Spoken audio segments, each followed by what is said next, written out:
Heyo. Good morning, team. Good morning. We have arrived. Yet again. Another day, another dollar. What is good, family? Good to see everybody in here. Please go ahead and throw those A's in the chat if you can hear my voice coming through this microphone right now. What is good, family? What is good? Oh, man. Tell me. Is it looking good or is it looking good? Let's not get too optimistic, team. Let's make sure to follow the trend. Let's make sure that we can find out what kind of little trap we can find there, team. But we are absolutely at that 580 on FNGR, looking pretty healthy on the day. Well, I am noticing right now that things are a little blurry on the screen, and I'm noticing where are my shades at, right? Not the shades, the actual the old man glasses, right? We got the old man glasses on right now. We got them on. So 581 Team FNGR looking pretty good this morning. How about them apples? Kitties never die. Good to see you here. Meow, meow to you. Welby, what is up? Ian Tucker, always good to see you here. What's up, Sasquatch? What up? Nairo, good morning to you. Zephram, I can't believe what I'm hearing there, my dude. That is good times. Absolutely good practice. I encourage you to continue getting your hands on some inverse plays, right? So getting that short position in on, what is that? You shorted X. Oh, the steal. Nice, man. So you did it at 28.50. I wonder why. Is there some negative catalyst coming up? Look at that. Ticker symbol FNGR 587 and pumping. Looking pretty good on the day, man. Oh my goodness, team. I'm excited to be streaming today. I'm excited to be here with you all. I love it. Look at the responses coming in. What is up, Joe H? Good to see you here, man. So XX saying, let's go, Arca, baby. Hope you and the fam are okay. Are doing real well. Yeah. So FNGR and ASRE, let's go. I will definitely put on an analysis, my brother. Of course, not a problem. Daryl talking about ACHR. What is good, my friend? Why are you talking about ACHR? What is the good deal there? I honestly don't even know if I've actually have I? Well, we're gonna find out the truth right now, right? That's that United States steel that Zephram is talking about, right? So ACHR. Let's see what's up. We'll go ahead and leave it all. Oh, man. Nice. Already pumping to that upside, right? We're getting some nice price action in a bunch of tickers today. What is ASRE saying? Are we pulling back? Are we doing the thing or what? All right. So it's actually pulling back it's pulling back to the areas that we spoke about, right? Potential liftoff from their team. But I honestly do think that this is looking fine.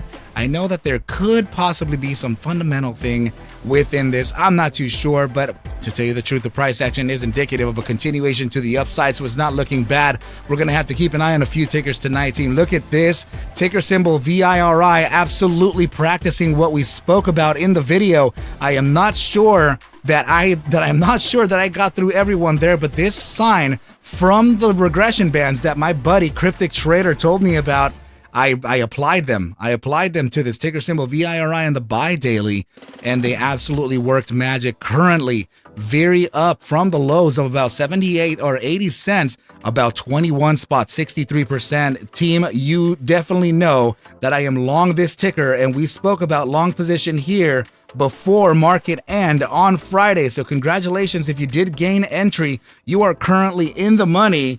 And you probably should be looking at some kind of continuation to the upside here. But team, it looks like the position that I opened, it is currently 12 spots, 71% up and looking pretty good. Team, I love it. This is the way to start a Monday, team, but know that Mondays are usually red. So we have to protect ourselves. We have to make sure that we can practice risk management and not give back to the markets what we've already gained. Right, team? It's looking good. I love it. Yes, sir. So who else is coming through the chat, man? Who else is coming through here? Let's see. Long Veri at 87 says, Zephram, my bro, congratulations. So, Kenny Kaufman, what are you talking about? What kind of poll do you want to create, my dude? You let me know. Let's see if we can get one going for you. What's up, Morty Bojangles? Good to see you here. Favor 11, what is up? Another ticker that a lot of people have been talking about. I agree with you, Favor. That is going to be that ticker symbol, GNS, right? So I know, man. What's the deal? Is there a news catalyst coming up? Lenny, what is up, man? Good to see you here. Thanks so much for coming by. I love to see the new faces, the old faces, everything. I love to see all faces, team. All right, all faces. Do you remember that song from Earth, Wind, and Fire, Faces? Boom, yeah. Oh man, that song was good. I knew how to play it, team. I knew how to play it all the way. All right, so let's go ahead and pull up here ticker symbol GNS as well. We're going to leave it in line because we need to keep an eye on a few tickers here, team. All right, so 132 on COSM, very still pushing that upside at 97. Let's see, at 95.42, looking pretty special on the day. FNGR, where are you at? Where are you at, FNGR? Let's go ahead and not forget you, right? So, all right, look at this. FNGR looking nice right outside of this pennant, right, team? We were speaking about a potential pullback in this area, but it looks like FNGR is not down for that. It is currently trying to make that breakout happen prematurely, which is something I am pretty afraid of, to be perfectly honest with you, right? But it's looking pretty good thus far. Let's go ahead and take a look at where GTI is actually. Okay, GTI still, remember, team, we were speaking about this range, the chop area located between 80 cents and about that 76.09.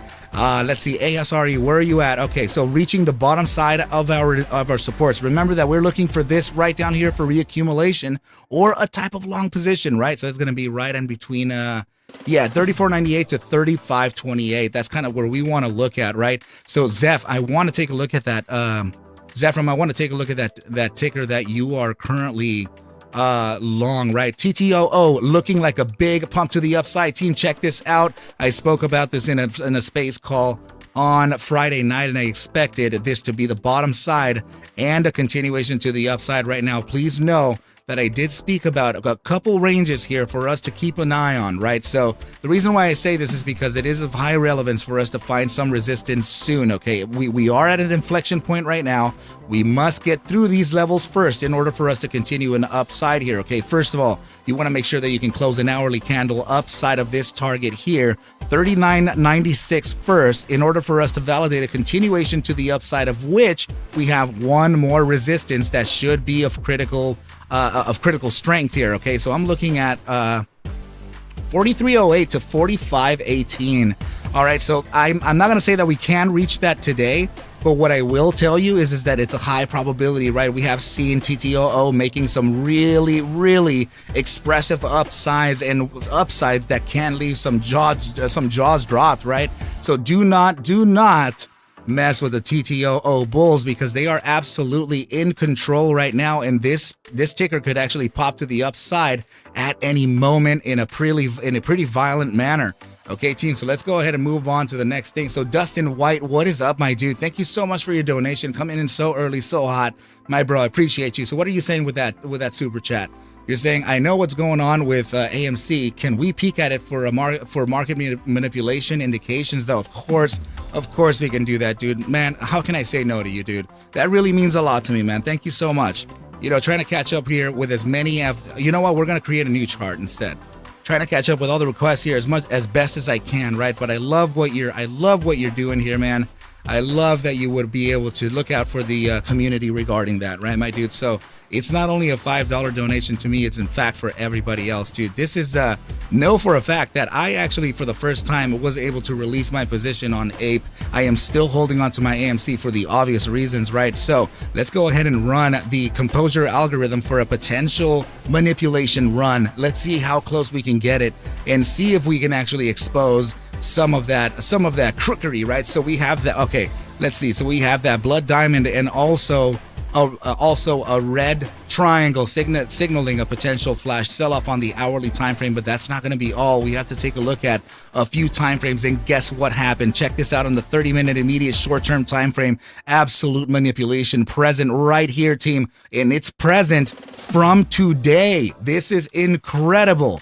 Oh man, thank you so much, Justin, for pointing this out. I really appreciate this, dude. Let's see if we can get the community some more answers here and see if we have any other manipulation signals coming in from any other time frames. But now we're able to see that the 30-minute absolutely nailed it and caught it today in the morning. So let's go ahead and see this. It's currently being manipulated and it's being hidden in weird ways. Check this out. As soon as the 5-minute candle right here, I am speaking about an hour ago, team.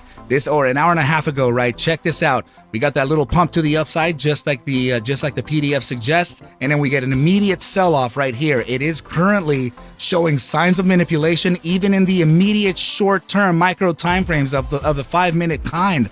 Okay, team. So this is looking, Dustin. Damn it, bro. Thank you so much for asking me to look at that, okay? Because this is absolutely getting some pressures via manipulation. So let's go ahead and take a look at other time frames to see if we can get another edge in there somewhere, right? So let's see this. It looks like the 3-minute time frame is not reading anything yet, but it did print a blood diamond here for an immediate sell-off. So it's doing good catching those immediate shorts, right? So let's go ahead and see if we can add another time frame into this, even if we have to do the buy minute.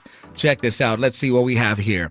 Any signs of manipulation on the buy minute? Wow, they're doing pretty good of kind of hiding that, right? Not bad whatsoever. Okay, let's see what else we have. The minute time frame. That's sometimes it does show some signals, but let's go ahead and just see anyway and see if we can catch one, right? So it starts to get a little convoluted here with information, which then makes it a little harder for it to determine or decipher any type of manipulation since the candles are printing in a high frequency here. Okay, team. So yeah, but what we did notice for sure, team, is absolutely that 5-minute. Let's go ahead and get creative with some other time frames real fast before we continue on with the analysis on other tickers. 15-minute time frame. Let's see if we have any signals there. Right, 15 minutes they don't usually do it. I tend to see them better on the 5 and the 30, to be very honest. 5-minute time frame absolutely catching that manipulation there. Let's see that 30-minute. 30-minute, of course, is still present there, team. I am just baffled by the fact that I was asked to look at this right now, and I can't believe that it actually worked. My dude Dustin was on point, catching that perfect sign right there, man. I appreciate you, and I'm sure that the community appreciates you for taking a look at this. All right, dude, so let's look at a couple things in a profile here. At least we can see where this may be headed, but what I can say for a certainty here is that when experiencing flash sell-off like this, the momentum and volatility spike and usually needs to be kind of leveled out in order for us to be able to get a true read over what the price action can be doing soon, right? So let's put this on logarithmic and see if we can get an edge over that. First of all, let's go ahead and get rid of the composure algorithm and add some normal tools to this, right, team? So you're noticing that I'm not on the full-blown master layout here. So what I'm going to do for you here is we're just going to run over the tools that I usually load up when we're looking at immediate short-term price action, right? Let's go ahead and get our moving averages up. We're going to look at our 200 SMA, 100 SMA. We're going to look at 21 EMA, the 55 EMA, and the SMA 10 and 50, okay? So just in case you are curious over those things, team, I can just show you right here what it is. These are the ones in display, these 4 and these 2 right down here. The EMA 1 and 2 being the 21 yellow and the 55, okay, team? So let's go ahead and take a look at this. The next thing we want to load up, stochastic momentum versus volatility. Volatility represented by the BBWP indicator, which is the Bollinger Bands with percentile, okay, team? This indicator here is direction neutral because it's volatility, okay? This is what I meant by a flash sell-off. We're completely overexpanded here. So this means that many shares are currently being traded. To be exact, let's take a look at the daily volume. It in fact is at 59.82 million, which is an enormous amount. Careful, daily 200 is right up here at about 531. This could be facing some pressures to the downside soon, and there could be here another reaccumulation back down to the area of about 516. I am impressed at the fact that it did. Wait, what's going on? Nope. What the hell? Oh wow, I thought it had already recovered. Daily time frame not getting that information just yet. Guys, can somebody oh, there we go. Now I'm getting it. There we go. Yeah, we're going to take a look at GNS. Finger rejected 580. Where is it at? Let me know. Go ahead and post those things in the chat here. Indecision doji on the daily time frame, okay, you guys? So we have nothing really working with us right now. Every moving average is above us on a daily. Look at the volatility expanding and continuing, meaning that more and more shares are being traded and counting. All right, so let's keep an eye on AMC as we go. But Justin, thank you so much for sharing your thoughts with us. I really appreciate that, my dude. GNS looking, oh man. Wow. I just want to point out something very obvious here, though. Check this out. Oh man. This is increasing, and it's kind of a signal that it would continue to the upside. What is going down with this, man? So look at this, increasing volume profile here on the hourly time frame, upside of the volume moving average. This is likely to continue to the upside and signaling all kinds of retail traders of the, I'm talking about of the momentum kind, scalping day traders. That's kind of what you want to see with tickers like this, because it would show some interest here, buy side interest, right? So notice this incredible support line between the EMA 21 and the SMA 10 being green. Look at this. This is absolutely healthy. I definitely like to see growth like this, team. If we can get growth to be like this all the time, we should definitely prefer it. Not explosive moves. The faster it moves to the upside, the faster it'll come down, right, team? So this is looking pretty good. Let's go ahead and observe here the immediate short-term time frame, volatility versus momentum. All right. We're getting a little bit of weakness right now, but it would be kind of a normal thing. We remember that we have two areas to look out for loading: the 30-minute SMA 10 141 and or the EMA 21 at 133. Okay, so just in case we are facing some immediate short-term pressures to the downside, it's okay. That looks like something that we may be able to use for reaccumulation and to get some bulls gathered here for a continuation to the upside. I know that my buddy Battle Stick Vicious was actually taking a look at that, right? So Stephen Thompson saying, finger us, my man Arca. Let me know, please keep me updated with what's happening here. Daryl just posted up a very important thing there. GNS to host virtual investor update with CEO August 17th about new senior appointments update on ERL spinoff. Okay, so and timing of share count date. So let's see, new partnerships, acquisitions, activity. That is incredible. If it's really, damn, are they about to explode all of those catalysts in one shot? Damn, that is insane. I explained to right. Let's take a look at this, bro. I know that you're slightly out of the money right now, Zephram, but let's take a look. Okay, earlier when you said it, I'm like, oh crap, that may be a short term. We're looking at the SMA 100 here in the hourly time frame.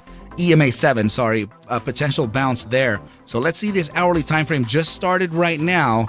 Let me see where it opened. That opened at 28.56. This closed at 28.56. Okay, good. So it's not a I was looking for a bullish or bearish engulfing here, potentially printing, right? But no, it wouldn't print as such, and it looks like it may actually be continuing to a short-term upside. But let's find out where, though.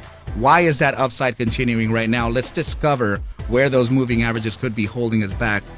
Right, I don't think that would be it. In fact, that reminds me, let's go ahead and take a look at the daily time frame Gaussian channel to see if we can gauge for you a potential area. Oh no, it's gonna have to be other time frames for sure. Wow. Oh man. So that's a huge buy daily bullish engulfing ending in 5 hours and 54 minutes. Careful with that. Breaking upside of the Gaussian bands. This is the first gap up here. Breaking upside of the Gaussian bands too. Careful. These are bullish signals. 5-day time frame. This would be arguably the resistance right now before a pullback. Let me see the weekly. Not even the weekly. I would say the 5-day. Okay, the 5-day time frame seems to be the sweet spot, but the bi-weekly would be indicating a top side of around 29.61. Okay, so that would, that's going to put you a little bit out of the money there. But if you are scaling into this, then that may be an area for you to scale in, bring the cost basis down, and continue on. If that is not the case, then sometimes you know what to do, my brother. We can go ahead and manage. You know what's interesting is that we just printed this candle here, and look at this massive bi-weekly bearish engulfing that happened. This thing just totally ignored it and just continued on to the upside on what? So 12 minutes ago, mergers and acquisitions. Oh, hell no. Okay, markets today. Traders await retail earnings as U.S. equity. Dude, is there really? Oh my goodness. What is this ticker? This is ticker X, right? So let's see. Steve Thompson, my bro. Thank you so much for those super chats, dude. Let me look at what you said. Right, we need, dude. How can I say no to that, bro? What the hell, man? You just bamboozled the whole fucking thing here. Okay, so let me give you a quick little update here. So what we're facing here, team, it is a breakout to the upside. Of course, that 580 is a natural area of resistance, but please remember the rules of breakout plays, okay? So let's go over those real quick, just so that we all know exactly what could be happening here, okay? So when we are breaking out, especially from a pennant like this, right? These pennants are called bull pennants for a reason. They usually favor the bulls, okay? So the reason why I'm saying that they favor the bulls in this case is because it's built during an upside. All right, so typically the breakout out of this triangle is found to be around 65 to 70% the apex. We're arguably around 65, right? So now that rush to the upside is usually followed by a decrease in pressure here to validate the newly converted resistance into support. What I'm afraid of here is I still have to say it.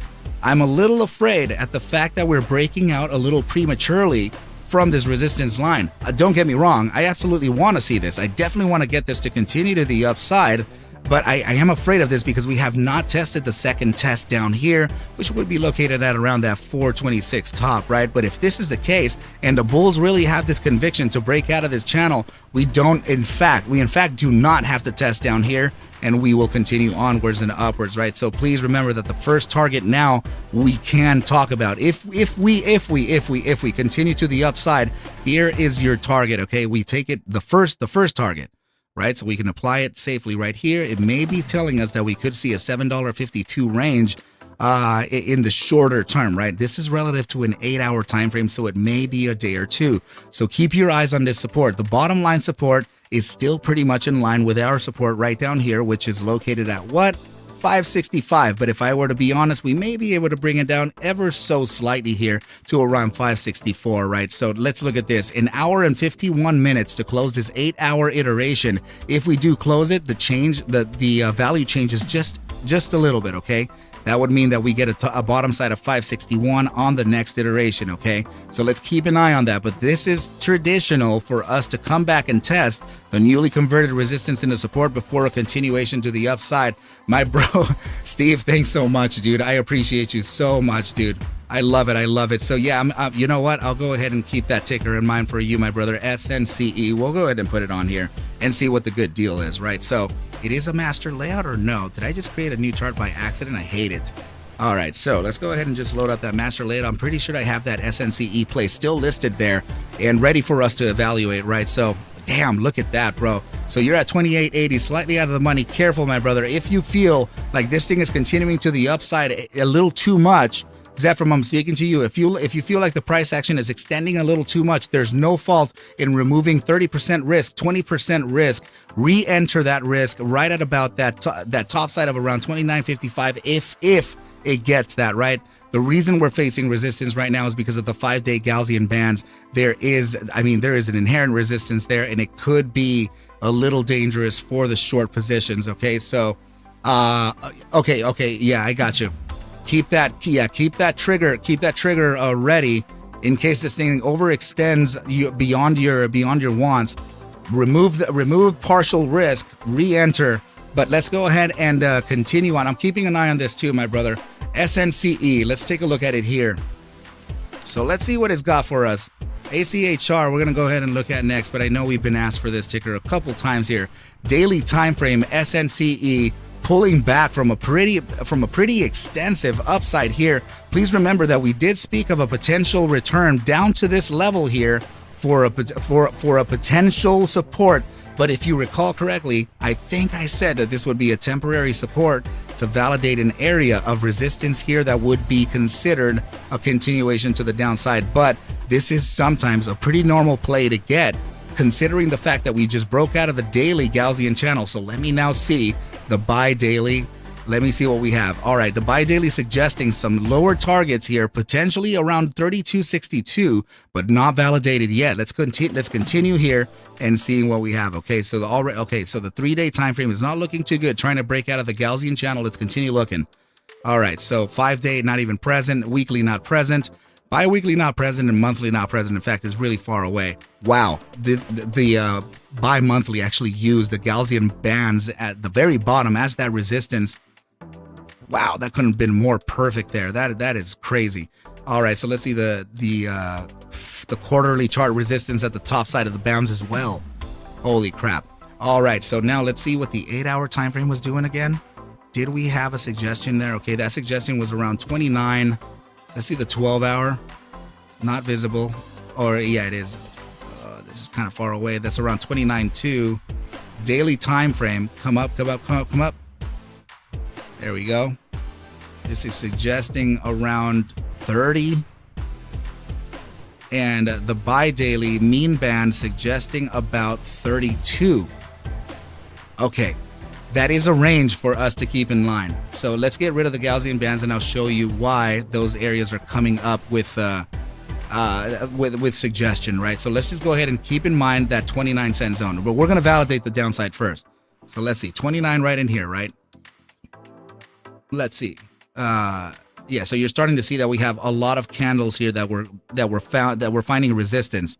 So I would say if I were to bring it down ever so slightly to favor the 29, yeah, oh crap, 29.08 directly. And now let's see the 30. Damn, we're right. Yeah, it would be right here. 30.43 to 29.08 potential bottom side support. Let's look at the immediate short-term time frame to validate that downside. 30-minute stochastic momentum suggesting a little bit of correction here with decreasing volatility. Let me see what the MACD is doing. MACD is still curled towards the downside. Let's see the immediate short-term. 5-minute already curling to the upside, but the 15-minute is still suggesting a downside. Let's see the hourly. The hourly still pivoted towards the downside. We still have the bi-hourly pivoted towards that downside. The 3-hour and the 4-hour. Wow. Okay, yeah, so this is pretty much indicative of coming back down to this level. I would find it a high likelihood that 29.08 to 30.43 may be the next zone. This is a very important area that I mean, we're already breaking beneath the holy crap. Yeah. All right. So this is practicing an invalidation play right now. Okay. The reason why I'm telling you invalidation is because of this candle here. This marks off the invalidation area. So closing this 4-hour candle in an hour and 45 minutes beneath the target of about 37.16 would indicate a slide down to this area here where you can possibly see a pretty nice bounce. Potential bounce from that area could lead to some pretty nice upside actually. So let's see. I'm not talking about recovery upside. I'm talking about maybe scalping upside, 12%, 11% gainers right around there. Okay, so keep that in mind. 8.5, 562 FNGR. Thank you so much, 93. Yeah, finger came down to 565. You said 564 support. Yes. Yes, good. If so, perfect bounce. Nice. Good deal. Thank you so much for letting me know. But yeah, keep an eye on this. Keep an eye on this because it's practicing an invalidation play and I don't want you to be trapped on here. Remember, like I said, right? Remember, we're talking about simulated trading. We are training live right now, right? Using paper trades. So usually when we are training like this, it is sometimes wise to pull out some risk in order for you to regain entry the market if you still have conviction over the play. I have no idea what's happening fundamentally within this asset, but let's see. Science 37 reports. Science 37 reports inducement grant under the Nasdaq listing rule. Isn't that like good? Why would it be earnings flash SNCE Science 37 or how do you say it? 37, right? So reports Q2 revenue 15.4 million versus street estimate of 12.6 million. What do you mean? So how was that?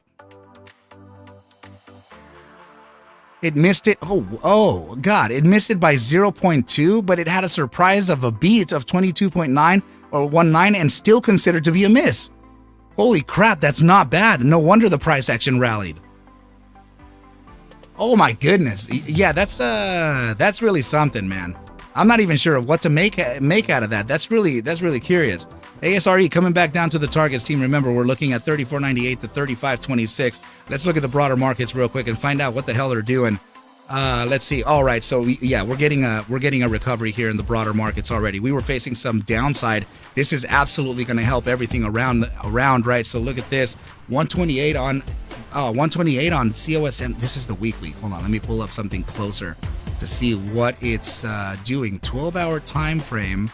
Let's see. Okay. Yeah, this is a very tiny recovery. We need some more price action from the IWM.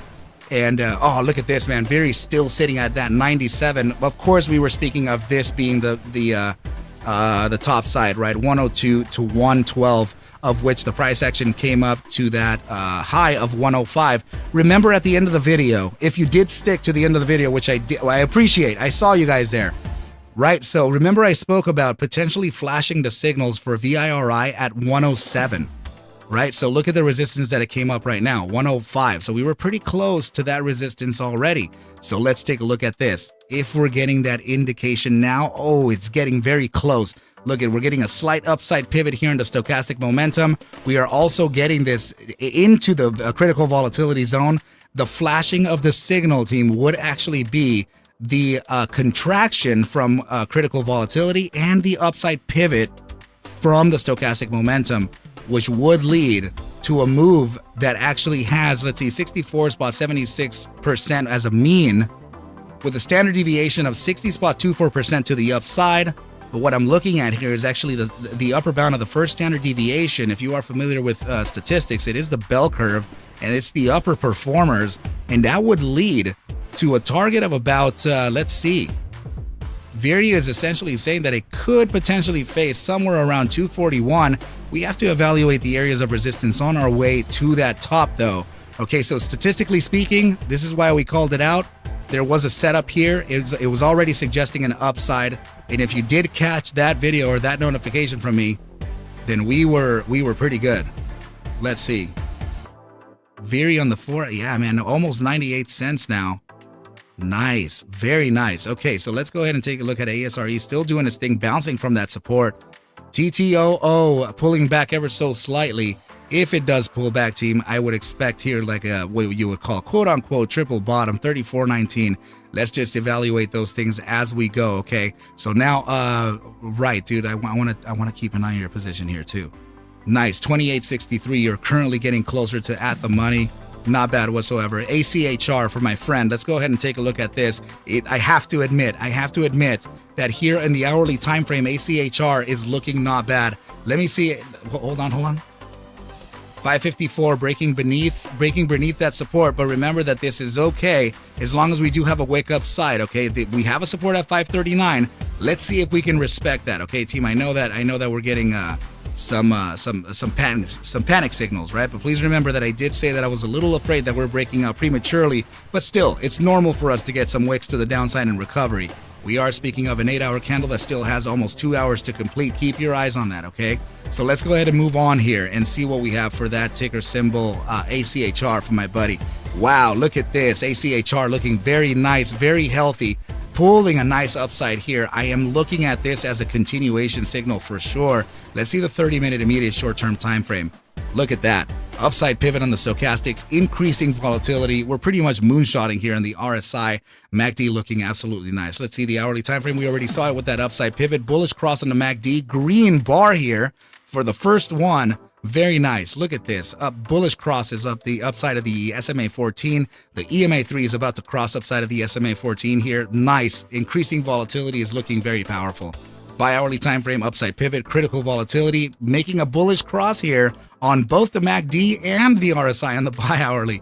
Nice, man. Nice. Good call on this one. So it looks like the 3-hour time frame would be the last one to catch that upside. Potential bullish cross here coming up, and also on the MACD. So as soon as that 4-hour time frame gets it, man, this is highly likely going to continue to the upside into maybe tomorrow.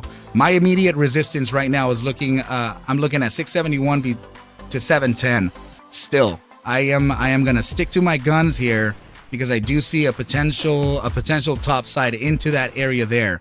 Okay, so now, why is there something there that's indicating that we could be touching that for some reason? I don't know, but let's go ahead and see if we have any time frame here, any of them, the Gaussian bands. See if anything there could be showing some relevance. Looks like maybe the bi-weekly could be showing this breakout here, which is very nice. Holy crap.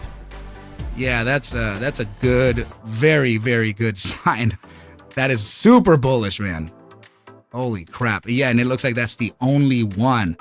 The bi-weekly, and it's a macro time frame breakout here. That's impressive, team. Keep your eyes on this target. 671 to 710 is going to be a critical resistance here to combat, okay? So, 550 on FNGR. All right. 555 pulling on back just a little bit. Okay, so let's go ahead and take a look at what, let's see. So Goralarn, what's up, man? AGBA is something you're looking at or what? Oh, look at this. Interesting bounce right here, team. From SNCE. It is combating it. It is combating it. But remember, we were speaking up. What's up, Lockup? Good to see you here. Veery just touched. No way. No way. Off-Grid Gorilla, thanks so much for the heads up. Definitely need to keep an eye on this, team. Check this out. We are breaking a psychological target right now of $1. Can't say I didn't say it. Can't say we didn't signal it, right? This is looking good. Let's see what's good. Let's see what's good with the portfolio. We should have been long options on this thing already. Does it even have it? Look at AMC presently 13.48% to the upside at $2.01. I'm sorry, Ape still pushing that, but please remember that Ape was sitting at around 235 at market close. 327 on AMC right now. Just giving you a quick little update as I move through my positions here. 551 FNGR on Weeble. What is the difference here? 551 also on FNGR. Not bad. Sorry, let's go back to Veery. You want to make sure that we're okay here, team. Let's see. Man, oh man. Very happy here. All right, position is currently sitting at 15% up on the day. We are looking good. Not bad. All right, so let's see what else we have. ASRE, did we find that bounce? We absolutely did. Good. So from the zone that we were speaking of, a potential long entry, if you took that, you're currently sitting at about 2.5% to the upside. Patience. Let's see what we can do about that position there too. So, no way. Okay, yeah, Yuka Frita. That's right, man. We're looking at this thing pumping nice to the upside. If you were able to catch that bottom down there, oh man, that's currently 24% up, looking pretty good. Looking very, very attractive. Man, I love it. And we're already at 15%. Believe me when I say that. I'm already like profit time. All right, 2846 on that ticker symbol X for United States Steel Zeph. You are looking pretty good right now, slightly in the money. 2848. Let's see the immediate short-term time frame. What is it looking like now? Okay, 30-minute immediate short-term is suggesting a potential continuation to the downside. Take a look at the 30-minute MACD. About to make a bearish cross here. We've already made a bearish cross on the RSI. DMI is pushing towards the downside as well. Let me see the 15-minute. The 15 minutes shows it wants to recover. That's interesting. Hourly time frame to the downside, even still. I want to say that this wants to create a new... okay, man, this is tough because like you're really choosing this thing at like the very top. Like to the point to where it may want to correct here because it's already too... it may be a little too overextended, right? So, oh, you know what we could do? Yes, we can do this. Let's get a hint. Let's pull up the ATR on this thing and see just how far it's moved versus its 14-day close, right? So, yeah, Veery back to 97.98. Still okay, team. Not a bad thing here. So let's go to the stock screener if you do have TradingView. If you do not have TradingView, consider clicking on the link in the description below for you to start yourself an account with TradingView, as it would help my trading future out, my team. Okay, so let's block out the scanner value for RSI and type in here ticker symbol X. And oh goodness, you know what? I may have to actually type it in as the whole thing. So United States, is that just steel? Yeah. Average true range of 97 cents. Damn. That is a healthy true range. So 97, let's see. Opening valuation today. Let's see. Let's go to the daily candle. This opened at 28.50, 28.35. So 28.35, that's close enough. To 29.93. It's 29.23. So that's yeah, that's pretty much the true range. It did kind of do that, right? So now let's take the inverse because it may be favoring that now, right? So let's go ahead and see 28.30. Oh my goodness, that's fine too. Let's bring it down to around 27 like 41 or something, right? So or 40 or 44 or something like that. So if we are going to get that downside here, yeah, I would be careful with that 27.44 area as it is confluent. Hold on. Yeah, 27.43 is confluent with the bottom side of this range here. Let's see. And that would mark, I mean, if you're okay with this, that would mark off a 3%, a 3-spot 2% short. Yeah, there's a lot of support here.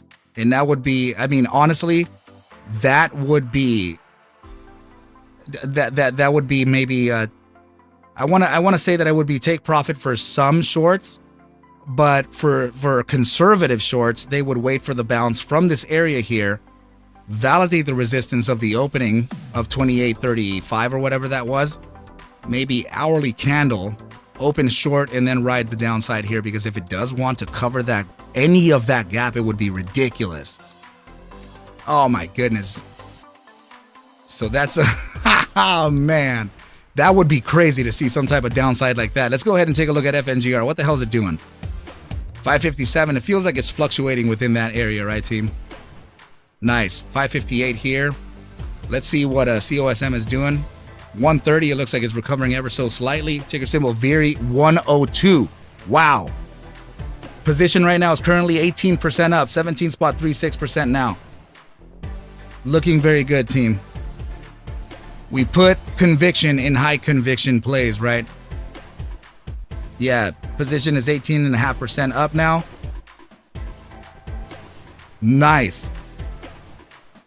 Oh yeah, I was gonna find out. Damn, it did have options. Yeah, but there's no way I could have opened that. There's no way I could have opened that during the after hours, of course, right? Very attractive moves to the upside here, team. ASRE, what is it doing? Still at 36 cents, still expressing that upside. GTII coming back up to that 80-cent range. Remember that we have a critical resistance here, team. 80 cents. And then the critical support at around 76 to, I guess, a top side, a bottom side of 75.01. Very at 102, absolutely. It's about to hit 103 right now. Position now sitting at 19% up. 103, ticker symbol VIRI.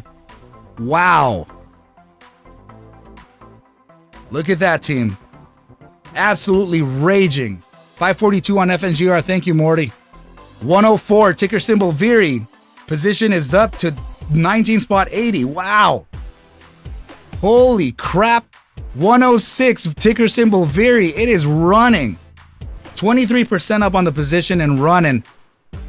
Wow. This is crazy. Oh my goodness, man. No, I didn't buy any options on this because like it was in the after hours when I noticed that signal. I'm like, what the hell? I barely had any cash. So I was like, I'm gonna long whatever the hell I have left. Let's go. Oh my goodness, man. So just to be completely transparent, it looks like, oh, right. So it did meet my averages. I tried to get in some more earlier this morning, right? So it averaged down to around 86.91. Not bad of a cost basis. 106 combating that top side. This is definitely showing massive strength. What the hell? That is good times, team. Remember, we spoke about a massive bottom right here. Damn, say hello to the shills, right? Let's see. And the guy saying, oh, here comes Arca again. Pump in the next stock, right? Pump in the next stock. Come on, guys. It's math. So let me do this right here. So what the heck was it? It was a Windows Shift S. Yeah, let's go ahead and take a quick little screenshot here of what VERY is doing. Oh my goodness, dude, because this is I mean, this is pretty awesome. I have to admit, this is awesome stuff. So if you did catch that position, team, congratulations to you. My VERY average is still 136. Not bad, man. I feel like this could be a macro recovery here. Of course, I can't validate that and suggest it to be like, wow, it hit 107 just now. Damn. I can't suggest for this to be the bottom of this, but it is, I mean, it's just such a powerful signal that we found here.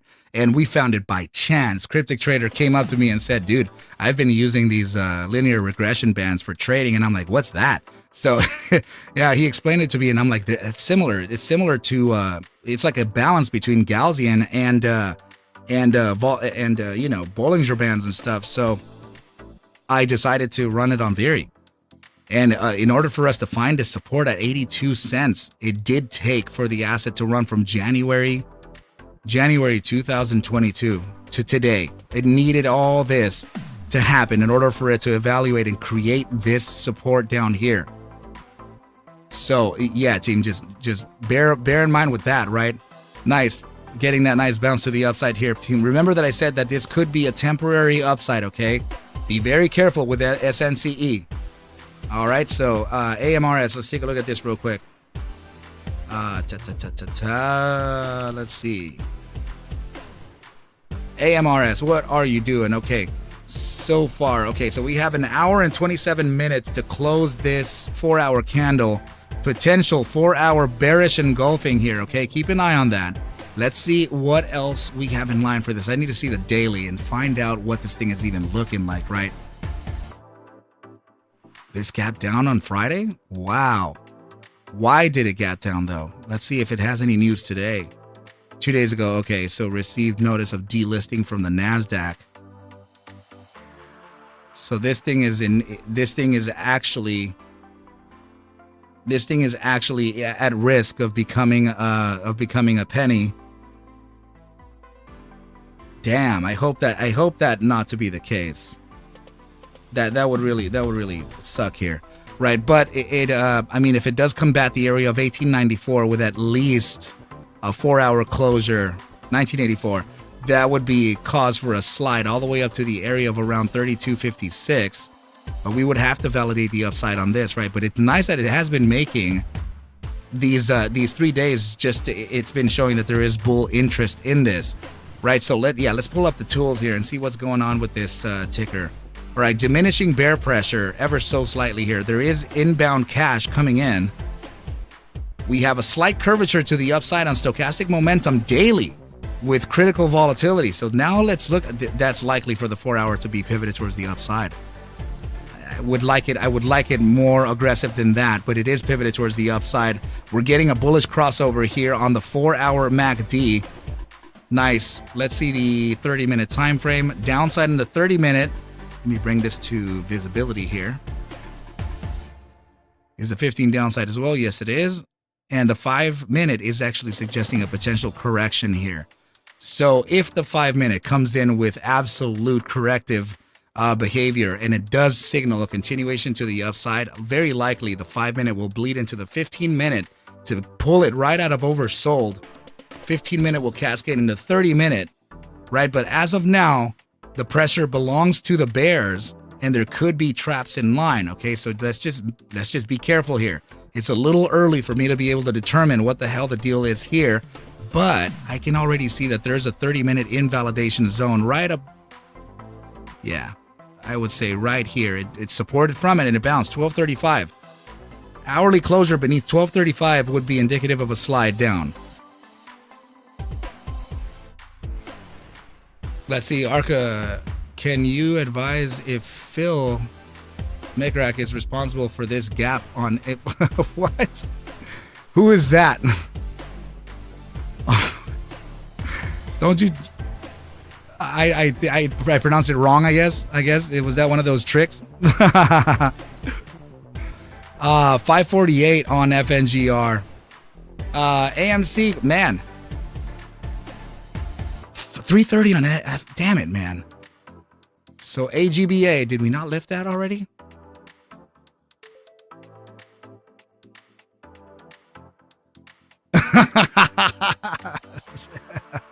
You know that, Zephram, that almost sounds.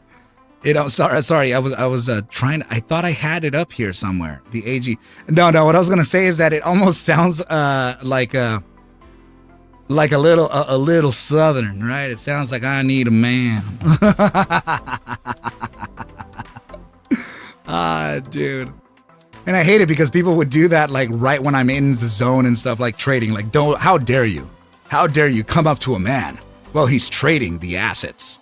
543 FNGR, do not do that. This is what happens when we get distracted. Price action falls. Good deal. COSM 130, still holding that. Ticker symbol VIRI at 104, still holding above that dollar mark. Very impressive. GTII, here it goes, team. Here's that moment of magic again. In fact, we already got that top side of 80 cents and pulling back from it. That's what I need a man said to fill. The stochastic. You know, earlier this week, somebody sent me a mention, and it said scholastic momentum. I'm like, guys, scholastic momentum, nice. Man, no good. Anyway, all right. So ASRE finding the supply zone, or I'm sorry, the demand zone that we were looking for. This is essentially the area that we were looking for a potential reloading, right? 34.98 to 34.28. This is pretty strong. All right, so we have to practice extreme discretion here, team. Let's see if we have some moving averages. Why are they not there? Why are they not available? Right, let's go ahead and pull them up. Daily time, but we literally don't have anything there. Holy crap, nothing. All right, so let's see the shorter time frames to see how close we can get here. Yikes, I hope that's really not the case. SMA 10 located at our invalidation area. Invalidation zone, you guys already know that I find my best entries within them, right? So, yeah, we have an invalidation at 32. What is the daily saying? Okay, nothing. We remember that. 8-hour time frame. Oh, crap. Yeah, we're crossing beneath. Wait a second. There's a golden cross here. There's a golden cross on the 8-hour. What, this thing should be screaming bulls right now. Oh, dude, we're converging the SMA 50 into 200. Yeah, what the heck? I'm feeling something here. Dustin White, that AFC manipulation, can you make a video later? Yes, actually that not only because the retail should know, right, and obviously all that, but I'm going to be honest, it would probably bring in a pretty good amount of viewers. And then we could display it and show it live every morning. Thank you, Dustin. Oh yeah, let's take a look at that. Let's go ahead and take a look at the golden cross on FNGR. That was going to be the buy daily. Ooh, the silver cross is getting close too. Blah, blah, blah. Where is it? Let's see. I think it may have been here. Oh, yeah, it was here. Oh, man. What the hell? Man, this one is taking its sweet time. Jeez. It's like, are we gonna get it? Are we not gonna get it? Are we gonna get it? Are we not gonna get it? Are we gonna get it? Check this out, though. Buy daily time frame. Bullish engulfing here, closing in about 5 hours and 19 minutes. Yes, it's an eternity away. But there is a potential here, a strong potential, that we could be building a massive bullish engulfing on the buy daily, looking pretty good. Oh, so Daniel's saying FYI ASRE news tomorrow and Thursday, from what I understand, per Frank B. Sebastian said today? Sebastian. Dude, Sebastian is the biggest bull. So Dustin, thank you so much for your donation, my friend. I really appreciate you. Yeah, you can expect an AMC video tonight, dude, of course. That's I can't believe we caught it. I mean, we caught it with COSM just the other day too, so oh man. So where is Sebastian? Oh, that's right, man. You said that he was in a poker tournament, right? I did not understand what you guys were talking about in that thing, though. I have to admit, I was like turnbacks and slap jaws, getting the 5 crown over the knee jerk, right, with the thumbs down. I don't even know what to create anymore, dude. It was crazy the amount of references that there are in poker. Oh my goodness, dude. Oh my goodness, I loved it, man. I loved it.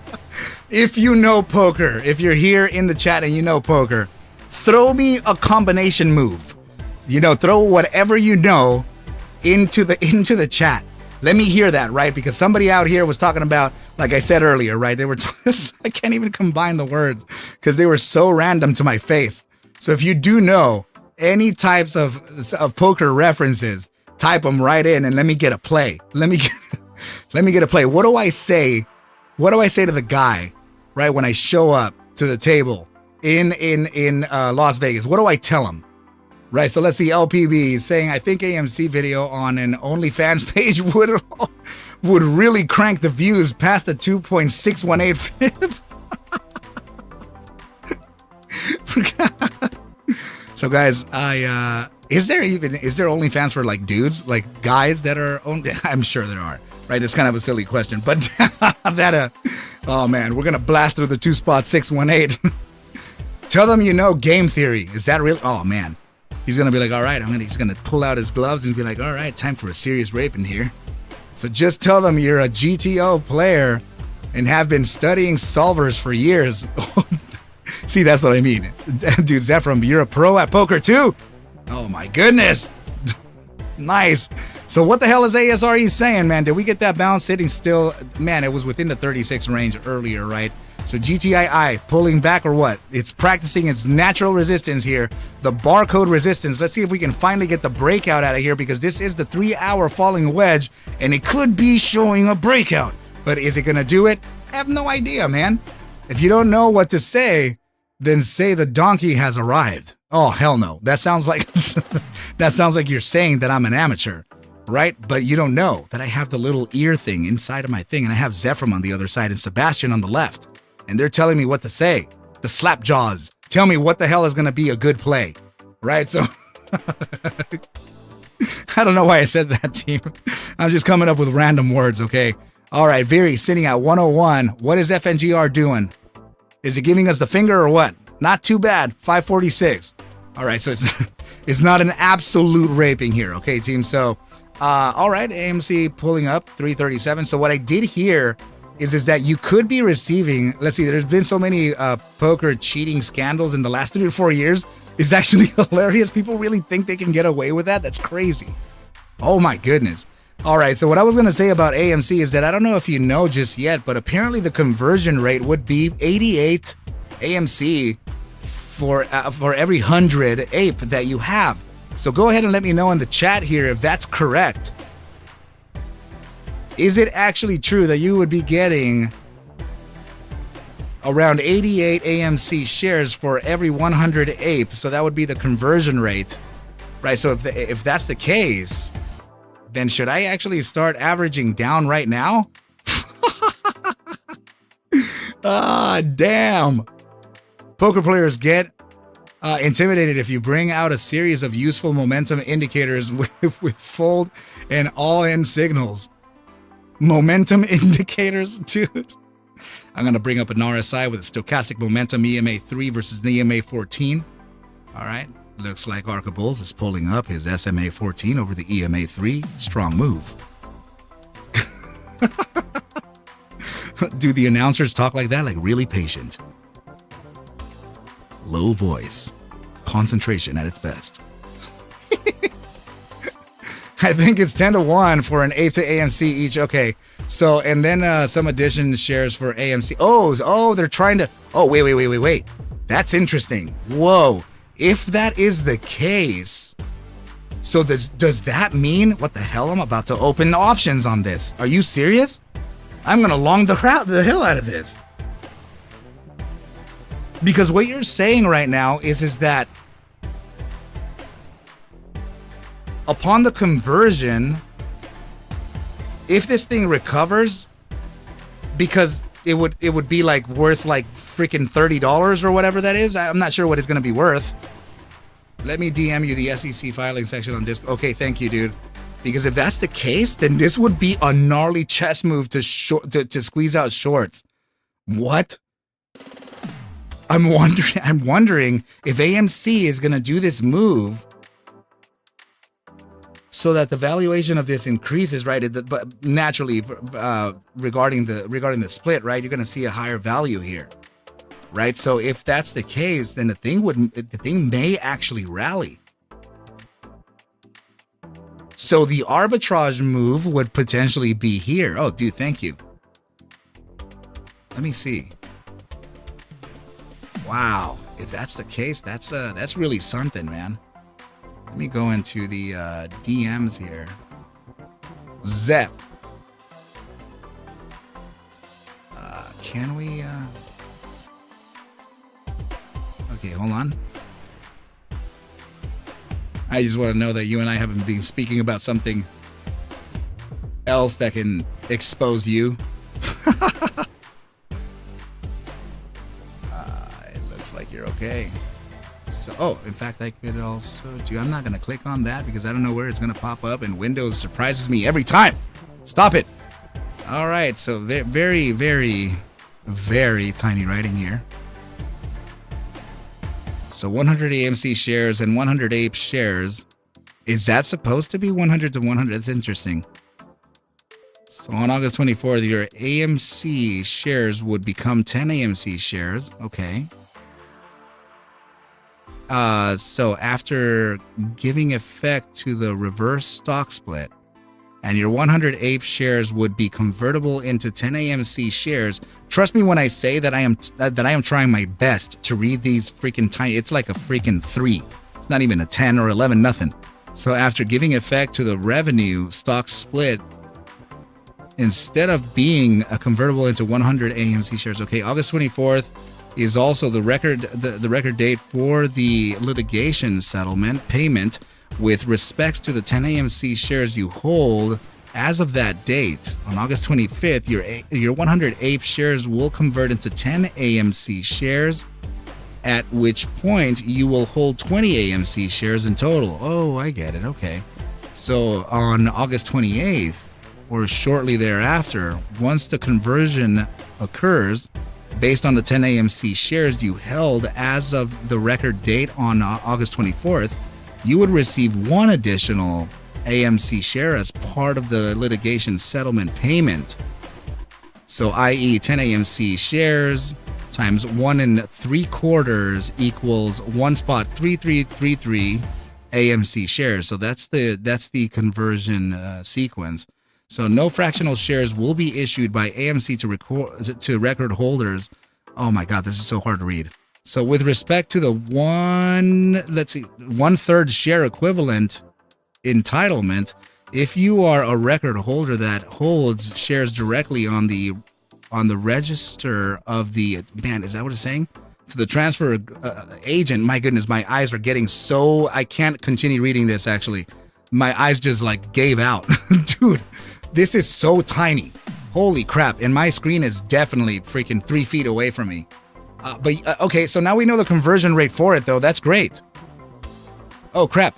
It's a little bigger in my 49. Dude.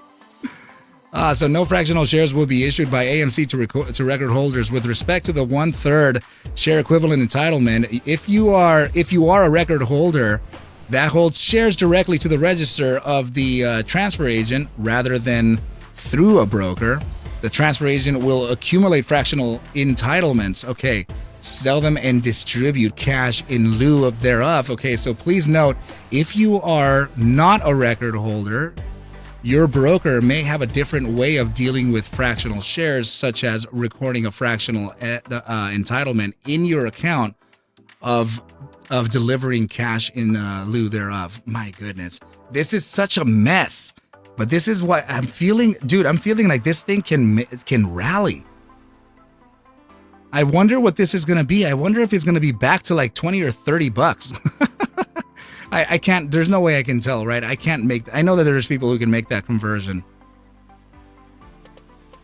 I know, Casey, so that's why I said earlier, I'm like, man, I'm not going to click on that because I don't know what the hell's going to pop up. And then also what I mean by that is like my accounts and stuff. So like, I don't want to like get this thing to just, open up some silly things. But Zephram, thank you so much, my brother. GNS at 161. Damn. Literally, team, this was definitely set to continue to the upside. Crazy. So it's just waiting for that news, huh? Joel, what? AMC can rally? Well, I'm thinking that it's not based on statistics or anything that I'm talking about here, team. It is based on, man, 348. See what I mean? Damn, I should have already gone in. I was speaking of the conversion rate. So I feel like this is strategic way for them to earn money, like cash money, by using a reverse split, which sucks, but I can't tell. It's a little vague for me, and also my fundamental metrics are very, very, very green now. But I seriously feel that there could be something there. 350, man. Interesting price action coming in. What is ASRE saying? ASRE back to the demand zone, 35.20. GTII, did it pull back from the 80? Not yet. It's at the 80. All right, Viri currently sitting at 101.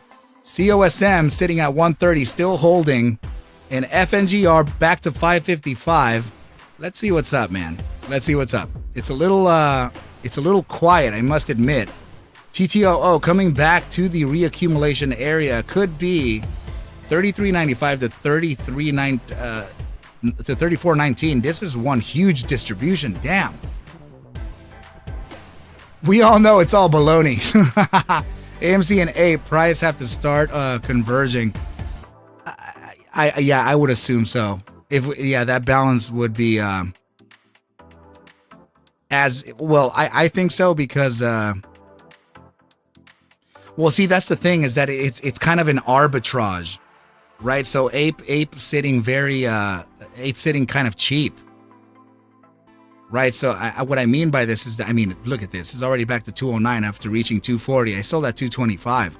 So this thing is essentially converging right now. But the arbitrage move is that you would acquire a crap load of ape at under $2, right? In order for you to maintain that ape for the conversion, so you would get whatever, that 1 1/3 what entitlement, whatever they spoke of. FNGR making a move up or what, man? Let's see, 553 on FNGRs. I feel like it already got it right. 555. I think it can continue though. But we just have to observe what the hell the price action is even doing. But I like what's happening here, team.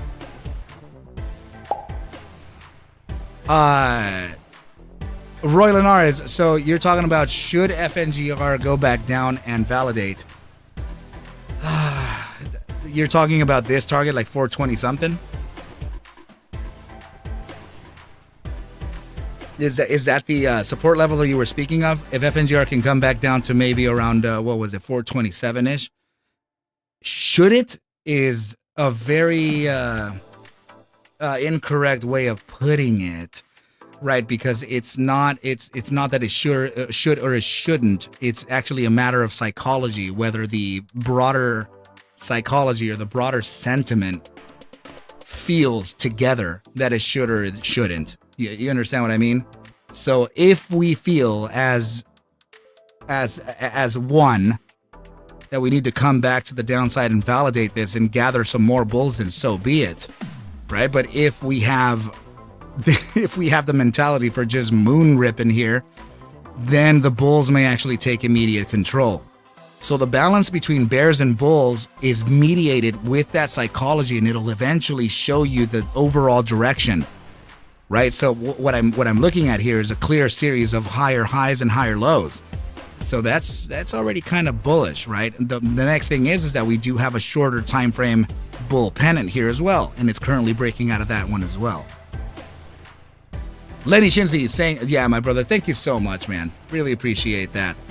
So please make sure, guys, to hit that like button, subscribe to the channel, hit the bell notification so that you are aware anytime that I am live or post a video.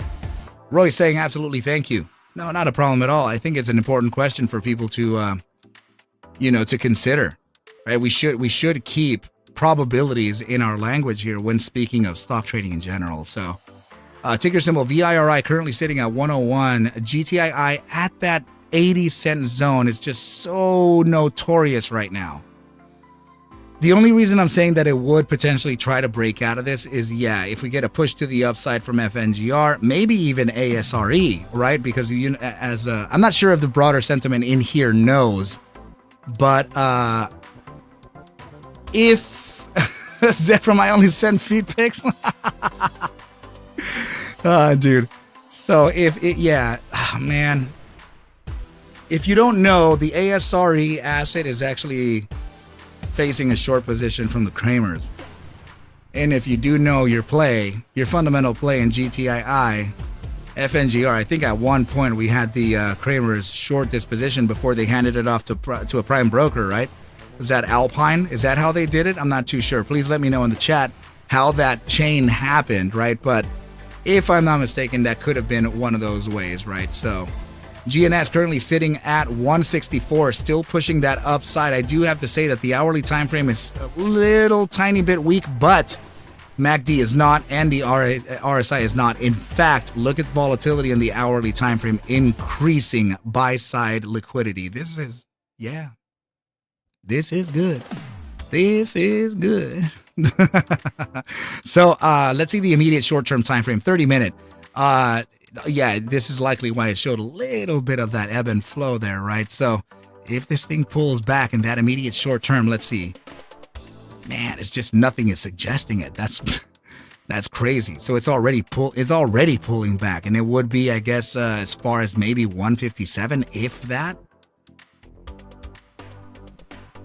Yeah, I think if we get 157, that's one of the targets. So it's 158 there. I'll give you the bottom side of that 157 range. It's located right at about 155. So that could be a short-term reaccumulation, right? Nice. And then there could be a pretty good recovery. But remember that the 5-minute time frames usually they invalidate kind of fast. Heard FNGR will hit $6 today if you hit that like button, says 93. Did you hear that, team? Rumor says that if you hit the like button here, FNGR will hit the $6 mark. What is good in the hood? So, let's see. Damon Wiggs, what's up, man? GNS giving a dividend for shareholders of record date August 31 who has held shares for at least 2 days. Nice. Dividend is the shares of ERL at a rate to be announced to shareholders soon after that record date. Nice, man. FNGR still ready for breakout this week. Was really hoping to hit the six this morning. Man, I'm not gonna lie, that was a pretty impressive move to the upside already, though. That 580 jump was pretty violent. 552. This is printing a pretty powerful signal here. I mean, ever so slightly here, under 5 hours here to close, and it would be a bullish engulfing. Dismiss this thing. Dismiss it. Very sitting at a dollar flat. FNGR still ready for breakout this week. Was really hoping to hit 6-month this morning. 590 to 545 in a 30-minute. 590 to 545. Let's see. More like my support is at 537. So if we do get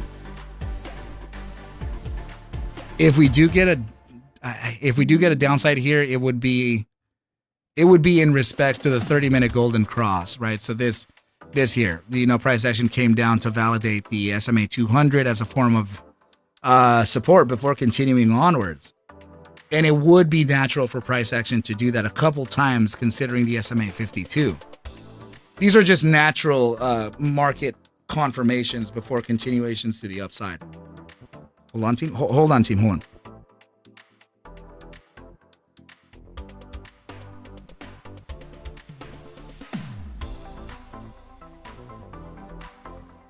Couldn't reach my water. Drop that thing all the way the opposite side. But yeah. So that's sort of the 30-minute. I mean, arguably is creating this bullish cross. So let's see. Yeah, we created a death cross here, and we kind of consolidated within the death cross. That's really curious. But when the 30-minute made this cross, check this out, man. It made this cross right over here, and then price action essentially capitulated a bit. This was the shakeout here, right? And then a massive upside. Could it do that? I mean, I guess it could, right? But indications here are a lot more to the upside than we were here on the SMA 200, right? So we faced a huge resistance here. I guess you would consider this resistance too. But no, I don't think I would see this dropping like that. I think we would go up first, if anything. Oh, 563, nice. All right, so 563 FNGR, that is trying to pressure this. It could pressure this SMA 50 to the SMA 200. If we can start cascading these golden ones, that would be nice. Nice, check it out, team. If you caught our demand zone, your present position is now 11.2% to the upside. Congratulations if you did. Very cool stuff. GNS 171 pushing that range high. That is the 175. Damn. GNS showing some buy side interest here, team. This is great.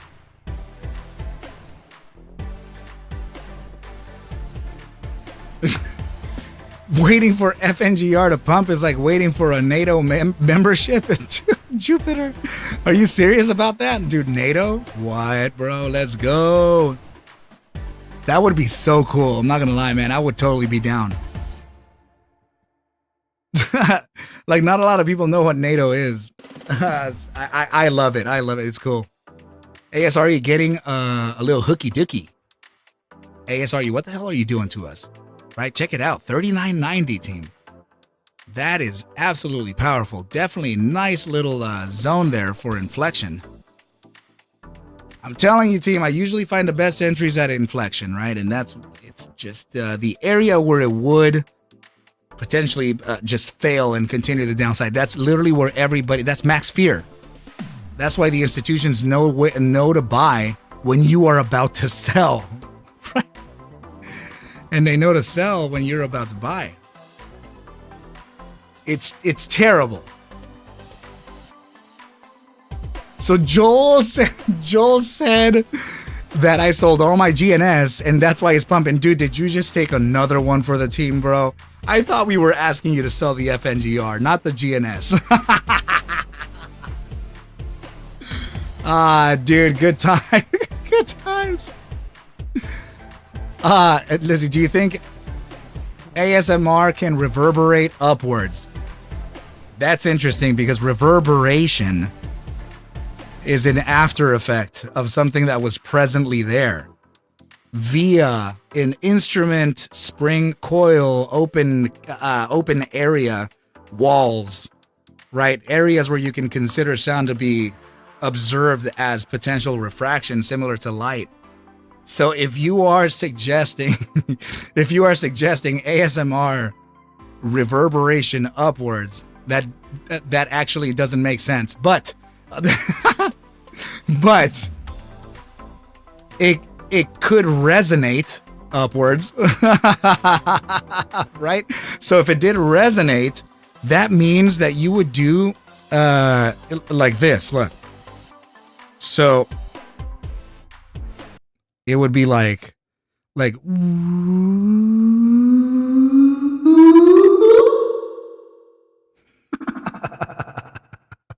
so that's your bass is in reverberation or resonate, right? So I'm sorry, in resonating, right? So if you can do that, that's how ASMR would resonate upwards. It would be frequency to the upside tightening. Which is honestly the same way that stock trading happens, right? So it's frequency that happens that makes the price action go up because you have frequency in buyers. That's when you start understanding a little bit of a mathematical concept behind that, it really gets real, man. It's cool. It's very cool. Joel is the hero we need, not the one we deserve. My bro, where is you know what? Give us the logo. We're going to put that thing into spotlight. When we need you, we're going to spot that thing to the upside. Huge freaking Hollywood light, right? We'll call your services, my bro. We'll even fund the account just to make them feel like it was you who was actually selling his account. So what the hell is everything else doing? GTII, did it resist? Look at that team. That 80 zone on GTI is super terrible, man. It's so strong. Paz made 54 cents per share on GNS at 138, but sold too soon. No, my brother, you didn't sell too soon. You sold at a profit, and you sold with risk management in mind. Never complain about the gains that you have made, right? The next play will come up. There's always a new play, a new opportunity every single day. I commend you. That is absolutely that is a gainer, my bro. 54 cents to 138. That you're talking about an 80% gainer here, man. What the hell are you talking about? Paz, congratulations to you, my brother. I really love it, man. I love to hear that you did get that gain. Now what it means is that a potential pullback, you'll be able to compound effect that money, right? So I'm not sure what broker you're using. You may actually have to wait for settled cash, unless you're already unless you have dry powder already ready, right? But yeah, at any potential pullback from this thing, you never know. You could be able to catch an upside again. These nuts, what's up, man? What in the world are you telling me with that? What in the world is that? All right, so 40.50 breaking upside of 40 cents now. Ticker symbol ASRE. What the hell is our position doing here? Right, we're upside of 20. We're 21% up on the very position here, as far as me, of course, right? Let's see here. I want to go to ticker symbol ASRE. I'm pretty sure I am long up the wahoo on that one. ASRE, my arse, right? So let's take a look at that. Oh, of course. Right. Where the hell did I even long that? I gotta go to Fidelity. ASRE 40. Man, look at that. Looking awesome. So thank you. I got Moo. Oh, yeah. So, literally forgot what we were saying regarding that. J Pong, what is up, my good dude? Oh yeah, that's right. Is afternoon where you are? Dude, what is up, my bro? Good to see you here. Robert White, you can still get back in GNS. It might go to its high. It has a lot of news, plus Reddit looks to be pushing it. That's what I was saying. I feel like it was still showing upside, right, despite its current strength. FNGR, let's see where it's sitting. 553, still holding those targets. 129 on COSM, also holding right around there too. 103 ticker symbol VIRI. AMC, damn, AMC still moving up, 346. And AMRS still continuing its downside move here, team. Be very careful. Okay, so this, man. This is a tough area to be in here, team. Yeah, I would not trust anything below 1139 here. There could be liquidation there if it fails it. Let me take a look at sorry team, I want to make sure that I can keep an eye on my trades too. Let's see what the deal is here, man. All right, good deal. So I am currently up 15.40% on ASRE as of now. That's 15.40, right? So now, what the hell was the other one? Damn it, Very. Right, so Very currently sitting at about 20%. So I am currently up around 34.5% overall today. Nice. All right, so let's see what's going down here. So D's not saying LQR had a sweet scalp. It just halted down. Call the top due to your the teachings. Oh, dude, thank you so much, man. Bro, I love it. What's up, Mark? How you doing, Mark CMS? Good to see you here. Barbara Young, good morning to you as well. What are you seeing for ticker symbol MRES? Let's see. Need cash for another trade and feeling stuck in this. Oh, I see. D's nuts. That what you're saying there? You missed TSHA, not chasing. Do not chase it. Mark, I am actually doing pretty good. I'm not gonna lie. I'm a little. Oh man, I'll just be completely honest, because not everyone like asks me like, hey, how are you, right? So it's nice to get asked that. But yesterday I had to stay up a little late. My wife, she's working from home today, so the little lady is not gonna say goodbye, right? So she in fact may say good morning. So she asked me, "Can you set up my my work desk?" And I'm like, "Holy crap! It's 1 a.m. I had just put my son down, and she goes, "Yeah, can you set it up, please?" I'm like, "Yeah, no problem." Last time I had her do her work here in the studio, right? Because now I'm running a PC setup, so it was a lot easier for her to do it. So it took me all the way. Let me load the master layout here. It took me all the way till maybe 3:30 in the morning. To find all the damn cables, and also to update the freaking laptop, because it's not Windows 11, and it says shut down and update or restart and update, and no other option to like I don't know if it's just Windows, man, right? But anyway, I had to wait all that. The thing is updated. I got everything connected, and I have slept for 3 hours. But we're feeling energetic, right? Because we're actually doing good in the market. So just to give you an actual response here, right? Because I know a lot of influencers would not actually react to somebody asking, hey, how you doing? How you doing? Right? And then you're like, good, bro. Anyway, next comment, right? I do not feel bad to share some words here with retail. I appreciate it, my dude. So it sounds like you had a lot of stuff going, but that's good. You're energetic. Yeah. You know what? And I think it's indicative of enough sleep happening throughout the weekend, right? At least one of those nights, I definitely got a normal 8 hours. Typically, I tend to sleep like 4 or 5 hours max. That's because I'm always on edge for the trade, man. Jeez. So GNS team, I think this could have been the pullback, maybe. No way. Did it really?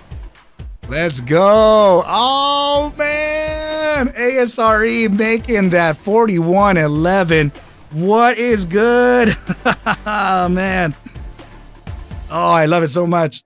Oh, Zephram, I don't even know if I told you, man, but I actually just picked up my Stream Deck XL. I just picked up my 30 key, the 32. Dude, so I am now literally thinking of picking up a second one. I'm going to let my brother have the 16. Right, but yeah, man. Oh, Cryptic Trader, what's up, my bro? So saying Arca Lion, he gave his wife an all-night ride for on the Arca train, right? So I was not the 2-minute go-getter there, brother. No, of course not. In fact, actually, my wife is going to be leaving, she's going to be leaving out of the country tonight, right? So she was packing all night. The Green Trader saying, thoughts on UCAR? So Zephram saying, I have one too, but I know several guys with 2 of them too. But they're video editors. So the reason why, it would meet that concept too. The reason why I would want 2 is because I want to trigger certain things like the outro in my videos. Like, please take whatever I do show and iterate within these videos as just a form of entertainment, as I cannot suggest for you to buy, sell, or hold any assets whatsoever. That whole thing, right? Do your own due diligence, that whole thing. I want to trigger that instead of actually saying it. So the majority of the time when you're looking at things like this, right, that's me actually triggering it like live, right? So also when you're looking at like my 49-inch, right, you can see that there. You can see the damn portrait over there, right? So all these things are triggered live. So I want to do that while I record too. So it would make it a lot easier for me. And I want to create a bunch of buttons for only the OBS, and I need the other 32 to be my trading one. Because, like I said, man, I'm definitely going to be jumping onto Dash Trader here at any moment. I just need to get a couple gains here and solidify them before it becomes absolutely competitive up in here, team. ASRE 4111 and holding, man. That is absolutely powerful. I love it, man. We have mad green right now. Cryptic Trader, bro. Catching Gallowsmith, he says, how you doing, bro? What did you short today? What did you long today? Let me know what the deal is, brother. Yeah, so currently my ASRE position, it is up 15.4% to the upside. And we have the current VIRI position. It is at 22%. Damn. Freaking crap. Yes. Good deal, team. Look at that. ASRE making his move to 42. Goodness. Goodness. Goodness. Team, good times here. I have to tell you how much of a fan I am not of the Fidelity platform. I am not the big... Oh, man, that position is up. Damn, I am up 20% now. Holy crap on ASRE. Good deal, team. All right, so let's look at where is FNGR even sitting now. GNS 172 still pushing that top side. 553 FNGR, get a little quiet there. 131 on COSM, it recovered a little bit. Very recovering too, back to 105. I literally spoke of this. I spoke of this resisting at around 107, potential signal firing around the 107 target. We're very close. In fact, the daily time frame has already reached the high of 107 perfectly. When we hover over this candle here, notice in the OHLC values up here, open, high, low, close, hovering over the daily today, you have a 107 top.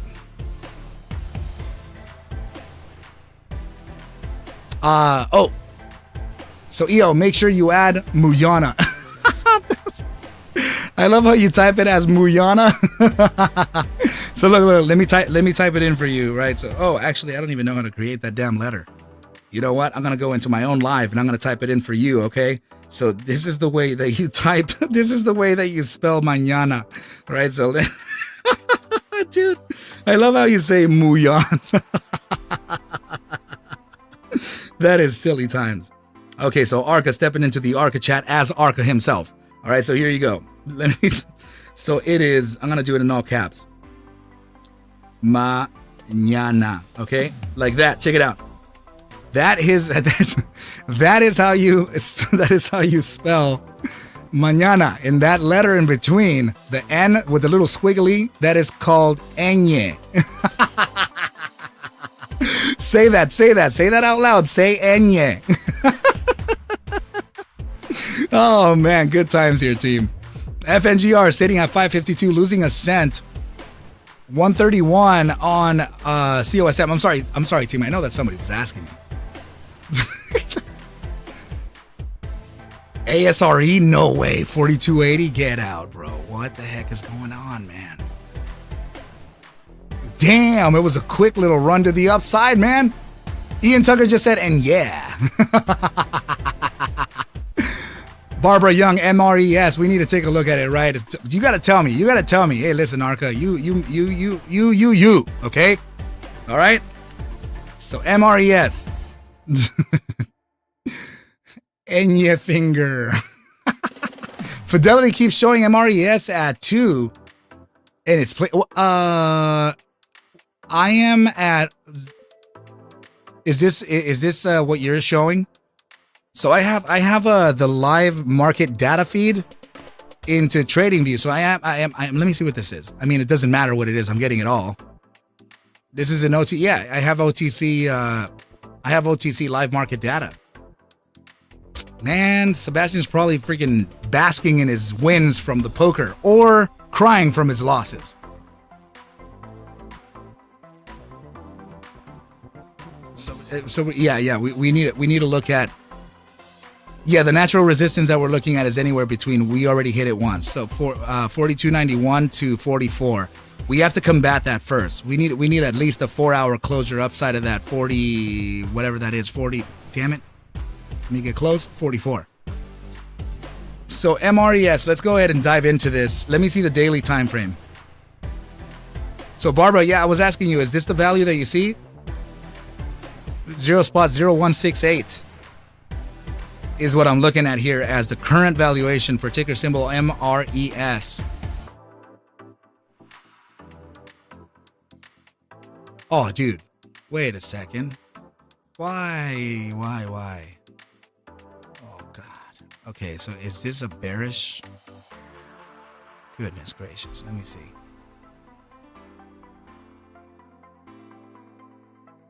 Oh, man. Okay. All right, Barbara, we need to prepare for something here. Let me see.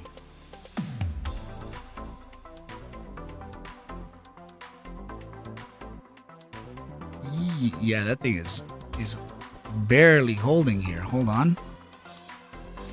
This is a bearish formation, right? So this is an ascending broadening wedge, and this it usually would present a pretty negative price action, right? But we have to validate it first. Let me get rid of the moving averages. Let me also get rid of the indicators entirely. So I'm going to practice just the way I usually do, right? So I'm going to see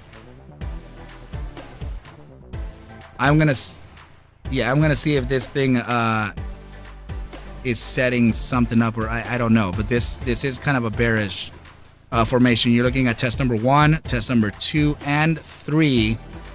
The third test of this, it would be the capitulation event. This is the validation of support. This would technically be the area where it would actually fall. Right, so now the fall, let's see, a drop to I would say about 131. It is a range, damn it. Okay, so let me see this. It's not permanent though. It's just it is temporary in a sense, right? But yeah, 131 to 120.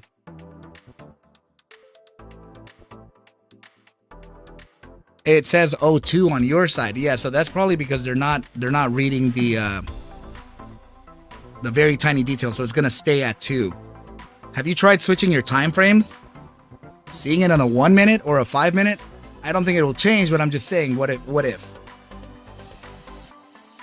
Right, so let's see. Finger hard dip down again. No way. What the hell is going on? Oh yeah. Remember we were talking about the SMA 200 here for the 30-minute validation, 543. If we get that bottom side, remember our range is already at 537, which is confluent with the SMA 50. So keep an eye on that, okay?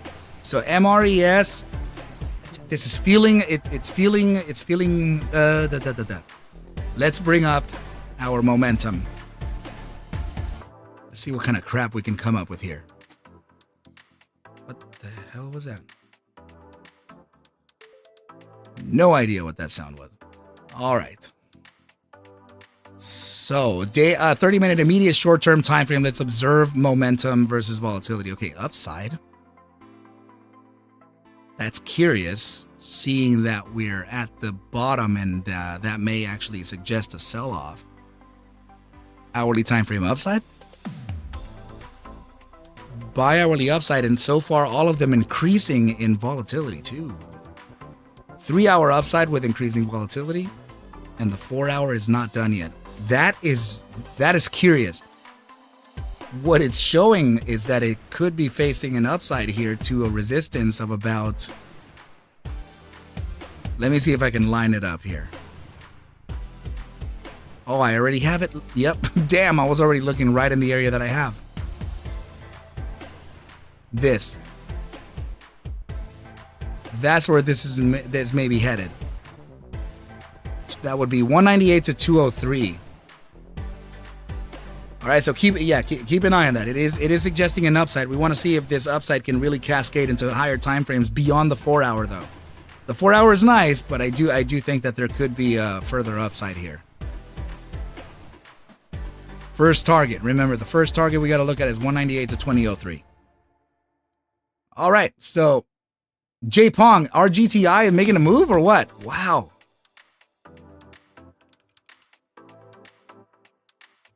Is this quantum? This is the second day in a row in green. Check this out. We're already getting a statistical move here. Upside pivot on momentum. Critical volatility here on the daily time frame. Bullish cross on the RSI upside of the SMA 14. And diminishing bear pressure on MACD. This is a bound to cross too. Let's see. Oh man, massive ADX support at 40%. DMI's at the DMI plus, aka bulls, is sitting at 31%. This is not bad. Not bad. Let's see the 30-minute immediate short term for this thing. Upside pivot. Yeah, J-Pong, I agree. Upside pivot and very convincing upside pivot. Bullish cross, 30-minute MACD.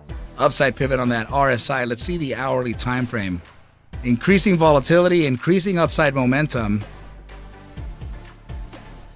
This is set to continue to the upside. Let me see if we can come up with a target here, though. Bi-hourly silver cross happening, likely why the price action is reactive to that. Very, very, very good stuff. Let's see. Ooh, it almost created a bearish, it almost created a death cross on the bi-hourly. Death cross would be this SMA 50 teal line below the SMA 200 pink line. So that's not a problem, Barbara. I got you. And have you looked at VTGN? Is it deader than cable TV? let's load it in there. And IONQ for J Pong. Nice. Oh my goodness. So yeah, I don't even know what VTGN is, but dude, that's terrible. That is hilarious. Oh my goodness. So VTGN. I mean, how long has it been here? Let's see.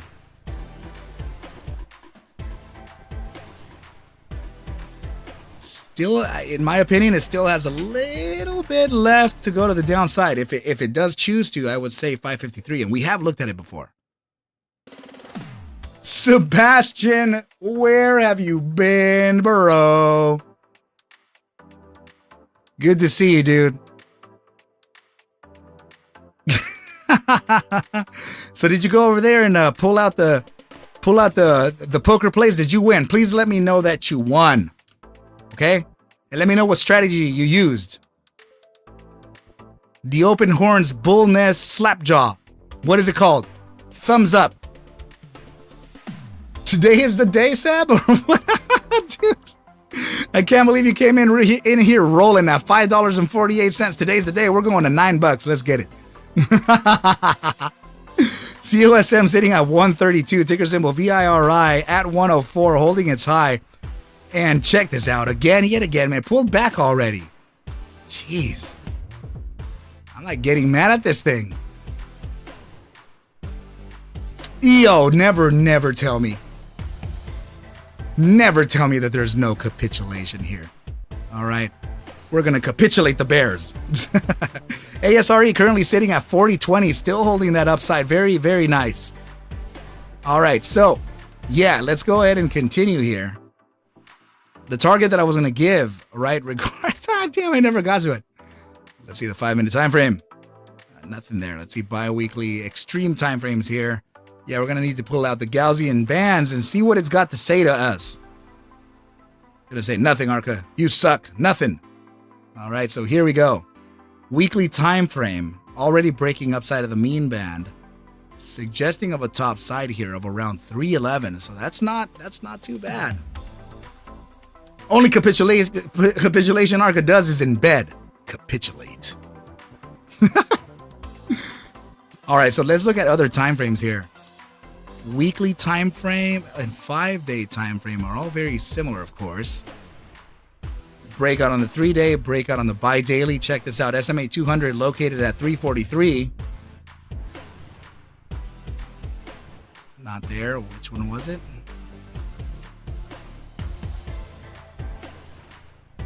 Yeah, that gives us a range. 343 to the top side of the bands at about 309.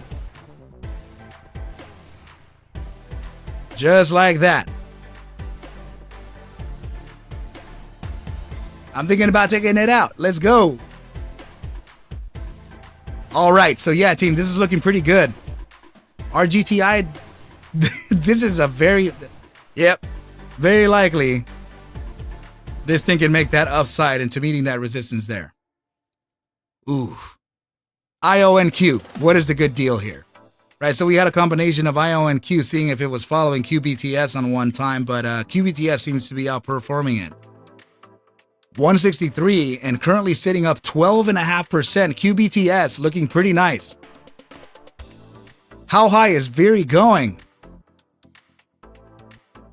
Arca, you still in AMC? Partially. I am in AMC, not APE.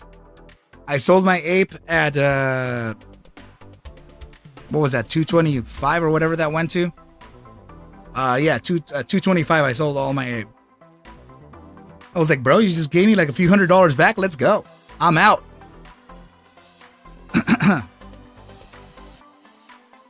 What is ASRE making a move? Don't you fake me out. Look at that 40-20. ASRE looking good, man.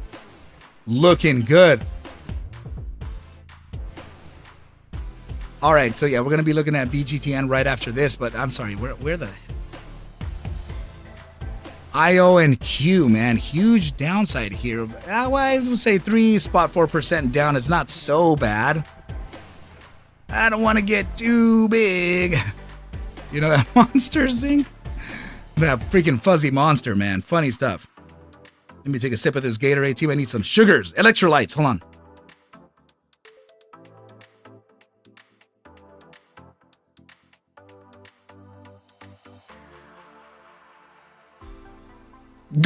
Gorilla Horn, you're saying when FNGR rockets, taking my lady out to the place where they make food right in front of you. That's called teppanyaki. Subway is one. You know what? When I hit FNGR, I'm gonna take my lady out to a place where you make your own food right in front of you.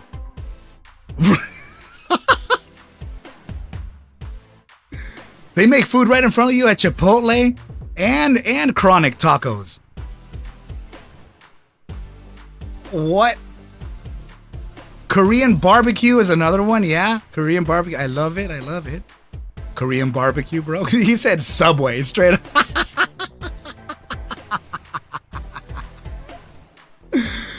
Jonna, how you doing?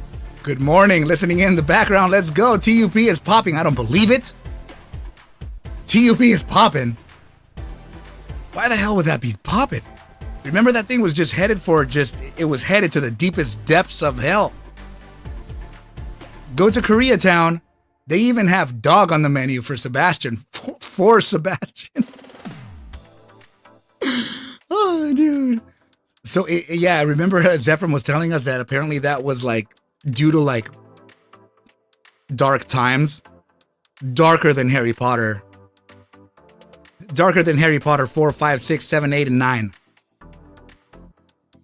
Hibachi Grill, Steve. I haven't even seen you chime in, but you chimed in with the restaurant, so let's go. So IONQ, could we be facing a downside here? What in the crap? Let's find out. BBWP, let's load up momentum and volatility to find out what could happen with this ticker. All right, so the daily time frame is already showing a little bit of a curvature here, potential upside coming in. Another thing is that we're increasing volatility too. Some word-winning meat they call beef. Burf. So that makes me curious over the 30-minute immediate short term. Yeah, man, that thing ripped. Ripped in the morning. All right, so if this, I mean, we're still throttling towards the downside here, which could, in all reality, in essence, provide an entry for those who are the stragglers. Let's see. No, nothing really there. But I'm going to bring this down just ever so slightly here because I don't want to focus on too much on the RSI. I think stochastics will give us the better answer, right? So hourly time frame, volatility versus momentum, still suggesting a little bit of a downturn here. Okay, if that drop is going to continue as relevant, then the area of true support would be right around here. Let me highlight it again. 1495 to 1472. That is a potential there. Oh yeah, hey, what's going on in Hawaii? I heard something. I haven't really looked into it, right? But apparently something bad happened. Was it in Oahu? I hope. Lockup, tell me, brother, are you still there? I know you're in Hawaii, brother. Tell me, Maui burned down. Yeah, dude, very at 105. Yeah, at one point it was at 1. It's now at 106. So the all-time high here was 107. Remember, I was saying that in the video. I was saying that the 107 could be the target to trigger the upside. So we're pretty much around there. Fires. Downtown Maui is destroyed. No way. It burned to the water? Is that Lahaina? That sucks, dude. Lahaina Maui burned down. Brother Lockup, are you okay though, bro? You have family there or what? Is everything okay with your side though? I have good friends. I have good friends in Hawaii. Near Maui, you know, but still. I mean, that's kind of isn't that a tourist attraction? Look at that. Oh, Viri 109. Let's go. Lockup saying it was a perfect storm. Cryptic Trader Lahaina's gone. Wow. Super sad. Whole town of Lahaina's gone. No way. Guys, I had no idea. I'm so sorry that I just like let's go all over that, right? Just praising our gains right now. We should, damn. I have to reach out to a couple. I have to reach out to a couple friends and see if they're doing okay. Damn it! I should have longed the options on Viri, man. I don't know that it's too late, but I don't want to gamble on that. That position, wow.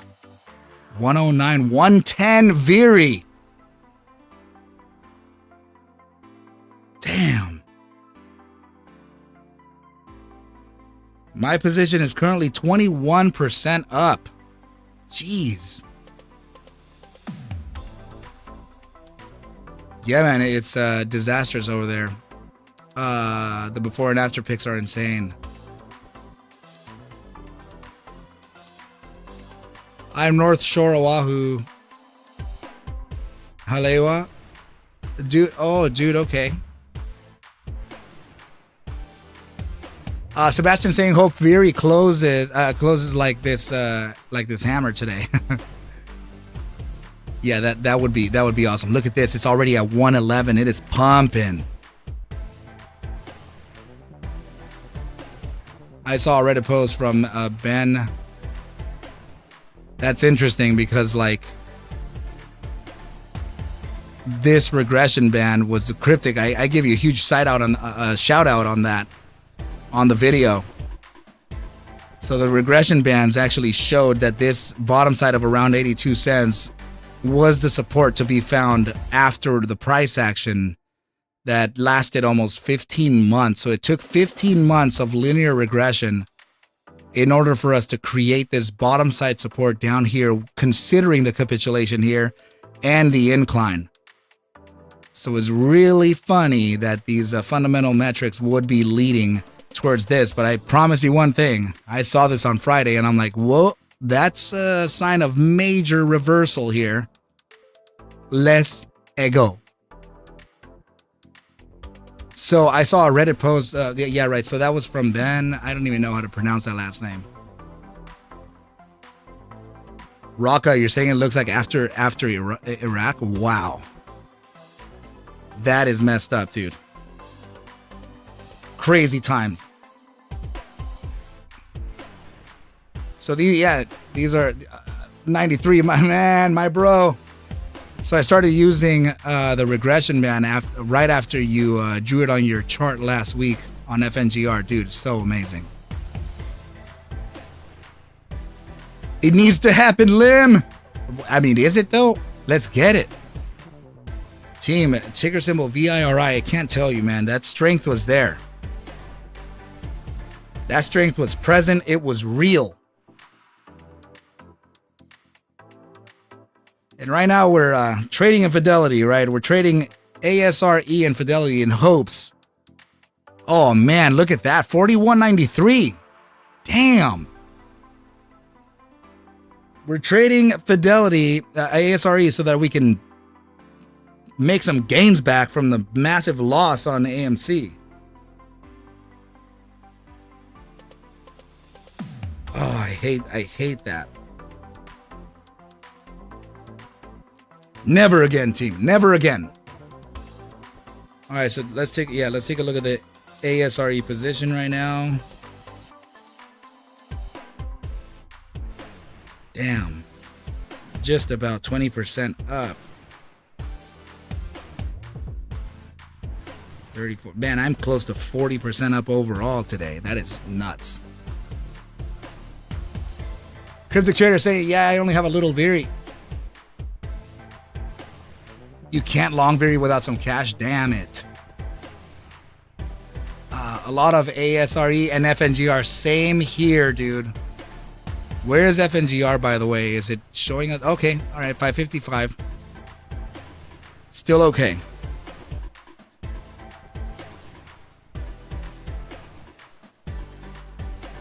Rocky Mountain Gobbler saying that people literally had to jump into the ocean to save their lives.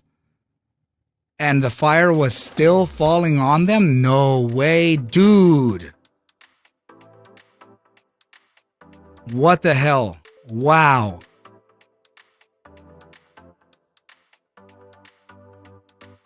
I don't even know what to say, dude. That's crazy. That really sucks, dude. I don't wish that upon anyone, man. And that's my heart goes out to them. Waiting for these tickers to hit. Trying my patience. Yeah, wait, I hear you, man. Oh, so J Pong is saying that about 100 people have lost their lives thus far. Yeah, I'm not one to do good with hearing people going through pain, right? But I often do. I remember this one time I passed by a homeless man that would look really Viri sitting at 110. He looked really like he wasn't gonna do it, right? So I literally reached in my pocket and I gave him whatever I had in cash. I think I saw like 100 in there. This was back when my life was a little bit different, right? Before the catastrophe happened. That guy didn't even look like he could walk. And I felt so bad. So 1,500 to 2,000 people have lost their lives thus far. Wow, dude. Not cool. Yeah, so actually, you know what? We do have a couple tickers to look at too. So AGBA, let's put that one up. I have to look at VTGN as well. And also we want to look at, for Jonna, she's been telling me about TUP. So let me, AGBA, right? Ooh, I'm ignoring a simple fact right now. Let me, team, let me just turn on the air in the studio because it's getting a little stuffy. I don't want this computer to, it does not like the heat. That's what I can tell you. Zephram, let's build a hydrogen cool. I don't care if it's water cooled, actually. Are you able to build something like that? Help me. Hold on just a sec. Let me turn on that air, team. Well, I don't want to leave you in the dust over here, right? So we can actually leave FNGR up and running. FNGR 558 getting a little bit of a pump to the upside. Hell yes. Hell yes. Good deal. Ian Tucker saying kindness and compassion is repaid 1,000x. I hear that, but I really don't care. I'm not looking to get repaid for it. I really, dude, it just hurts, man. I hate seeing people suffer, dude. That's it really sucks. No way. You really have built dozens? Zephram, you're bro. I'm gonna have to fly out to you one day, bro. We have to chill. Hold on just a sec. Let me turn on this air because it is getting a little stuffy in here. Just a quick sec.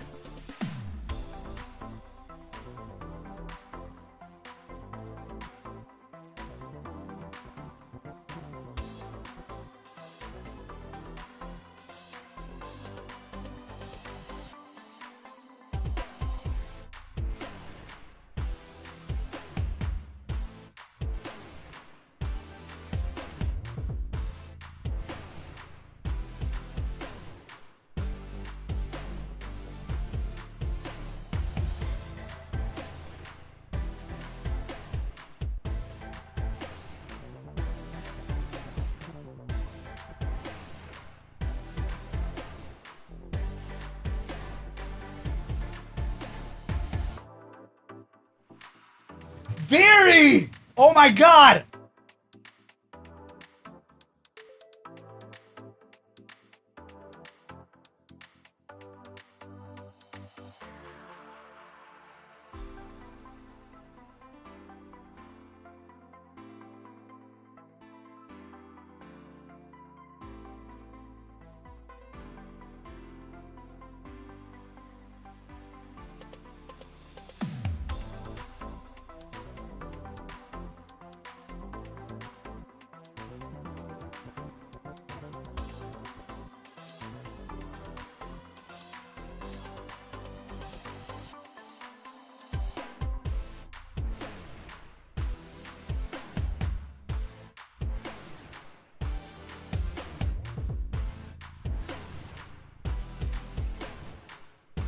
Are you seeing that damn thing?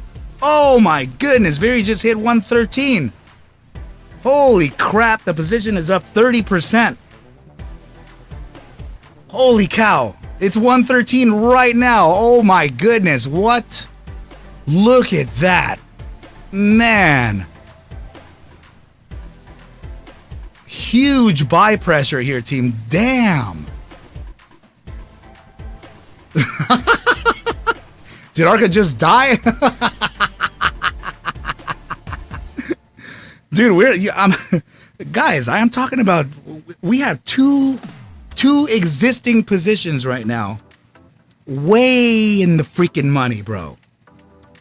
I mean, who the hell, like, no one makes 50% on a day, you know? Just traders, man. And doctors.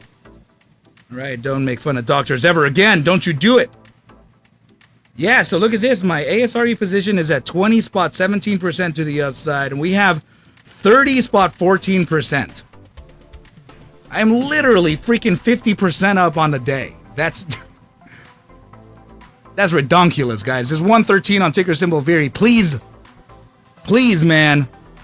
You know, I put out that video and guys are like, oh, what you mean little? All right? I'm not asking for the little. All right, so Joe H, what's up, buddy? When you have a chance, can you look at Buru? Are you, you got long that after we spoke, right? ASRE, hooky dookying it. Head, yes. Your resistance levels right here, bro. The same one. I'm looking at 309 to 343. If you don't hit this today, likely you'll hit it in the next day. This is, damn. That's not bullish at all. What the hell? Oh my goodness, dude.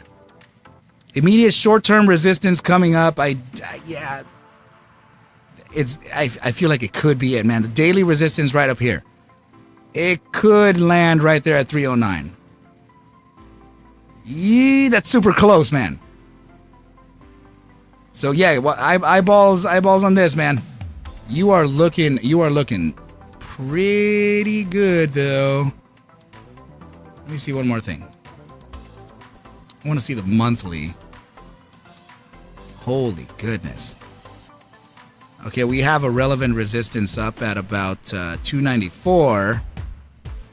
So maybe we can do that to break out, validate this as a support, and then continue.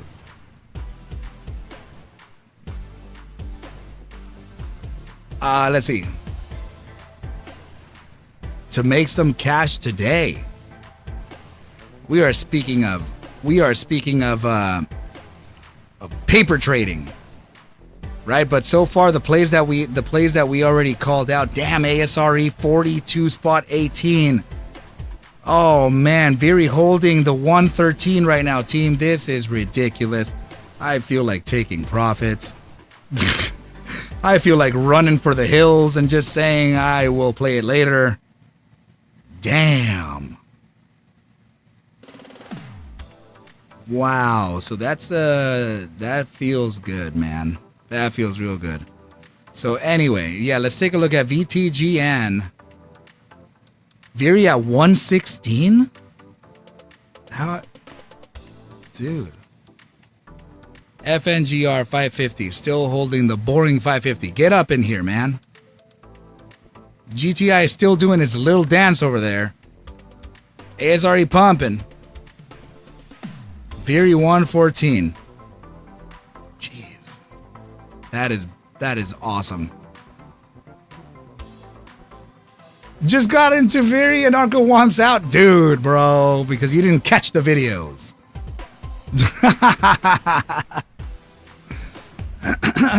Scale out Arca? Yeah, I'm thinking the same thing, bro. I feel like I could take some initial. It's already at 114. I'm 32.5% up. That's ridiculous, bro. And I'm not even long that much. It's so ridiculous.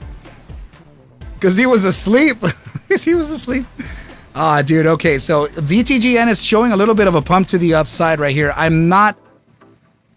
do have to say that I'm not totally convinced that this could be the bottom found. Right? First of all, let me see where this thing even supported from. That's interesting because it tried to make this the excuse for covering a gap. That is not it. But I mean, if it could be. Dude, you're 5K, like 5,000 shares of Veery?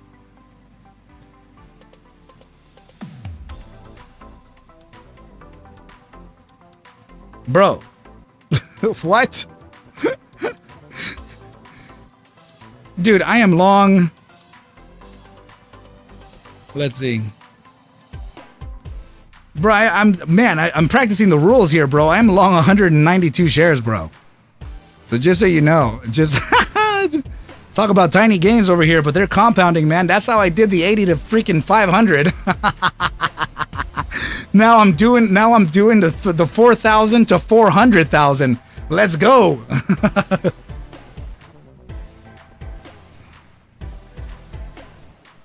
No, I'm not long 500K. It's like I have 1,100 shares because of all the contracts, but no, I'm not. I wish I was. That would be pretty cool. Pretty cool. I need finger this week though, bro. Bro, I was thinking FNGR could make that break on Wednesday. I don't know. We have Sebastian Lim saying that it's Monday, right? Per your analysis, you're thinking that FNGR can break on Tuesday. And me, I started thinking that Tuesday as well, but I felt that Wednesday could have been it because of the breakout of the stupid triangle, bro. This triangle. Ah, man. This is giving me such a hard time, you know? It's just this pennant is not exactly the best pennant in the world. I wish that it were, though. So as long as we hit 6+, I'm good on FNGR. Nice. I want 6 end of day. Man, are we going to do it again? Goodness gracious. Here we go. All right. We're going to do it again. Let's see. We're going to write a poll. We're going to make a poll right here. So, will FNGR hit $6 today? Let's go ahead and put the poll up. Go ahead and cast your votes. Let's get a sentiment. We're all here together right now, so we can use ourselves as a forward indicator. You know the drill. Let's do it again. 93. Let's go ahead and cast the votes in, team. Will FNGR hit $6? Sebastian's like, you know what? I'm going to vote, bro. Let's get it. 17 votes in, 18 votes in thus far, 19. Go ahead and cast your votes in. If you are new to the chat, make sure to vote. Will FNGR hit $6 today? Let's go ahead and cast those. Remember how there was just it was just massive manipulation the last time, right? So anyway, team. Anyway. All right, 30-minute immediate short-term time frame. Let's evaluate here the momentum for VTGN. We do have a pretty nice upside coming in. Look at the MACD showing some bull pressure increasing. That's good. Right, so let's see if we have enough push to the upside, the hourly and bi-hourly should read it. Yeah, look at that, man. Very cool. Hourly time frame, reading that upside. MACD on the hourly also getting that bullish cross. Bi-hourly time frame also getting a slight indication here to an upside, right? I would really like to get the hourly and the 30-minute to really thrust to the upside here in order for it to impact the bi-hourly. Okay, so yeah, team, go ahead. If you are new to the chat, make sure to cast your votes. Will FNGR hit $6 today? Let me know in the vote, yes or no, and then we'll be able to determine within ourselves, right? We have a pretty good group here that we can, gauge our sentiment overall. Right, so far, 32 votes casted. So, the calls are down 20% on which one? Oh, man. The calls are down 20% today. So, yeah, there is upside here to be figured, but there also is resistance, and I think I could point it on the 4-hour. Yes, I can. A 4-hour RSI indicative of resistance coming up pretty soon. So we can now apply a discretionary upside, which could honestly be the SMA 10 at 692 eventually. But seeing that from 655 to the EMA 21 yet again at about 668 may actually give us a pretty nice indication there. But yeah, I do have to be honest with you. I think that the SMA 10 may actually be the one. Let me see if I can display. Nope, not this one. I wouldn't say that one either. Hell no. 50. Nope. Yeah, no, I would say, yeah, maybe the SMA 10 could be a zone that we can touch today at around 690. That would be incredible. 38 votes casted thus far. If you are new to the chat, make sure to cast your vote in. Will FNGR hit $6 today? Let's use ourselves as an indicator, a forward-looking indicator. VIRI sitting at 114. AMC currently sitting at 102. Ticker symbol, at a 345 AMC, and that was ticker symbol APE at 102. Very interesting. And it's also nice that I guess that AMC is holding that 345. That's not bad at all. GTOO, finding the support from the area that we spoke about, right? So this would be the support line at 33.95 to 34.19, right? So this is why I was saying, just keep an eye on this target here. That's the long entry.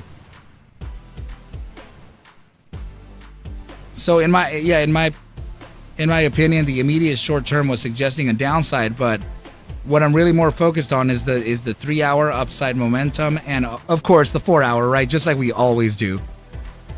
Upside pivot here on the 4-hour. We may start increasing volatility, and we're also losing bear pressure on the MACD 4-hour. Yeah, we have to evaluate this one. We have to continue it. But so far, our entry zone worked out pretty nicely. COSM currently sitting at 129, still fluctuating within that 3-cent range. Man, very going up. Jeez. It's about to hit 115 right now. Marking my position to be 32.5% to the upside, almost 33. Wow. Very cool, man. Very, very freaking cool. 115 very, man. Not gonna lie, I love it. 4167 ASRE. And what are the broader markets doing? Look at that, team. Damn. The SPY showing absolute strength. This is a multi-point move to the upside. This would have been the contract play of the century. 444.69 to 447.26. Very nice upside. Meta showing strength. Apple showing strength. Microsoft showing strength. Very cool. Okay, so overall everything is looking pretty nice. The Dow Jones Industrial and the IWM are also showing upside. So JP Morgan Chase showing some upside as well. Palantir 1.46% to the upside, and ticker symbol AI 2.03% to the upside.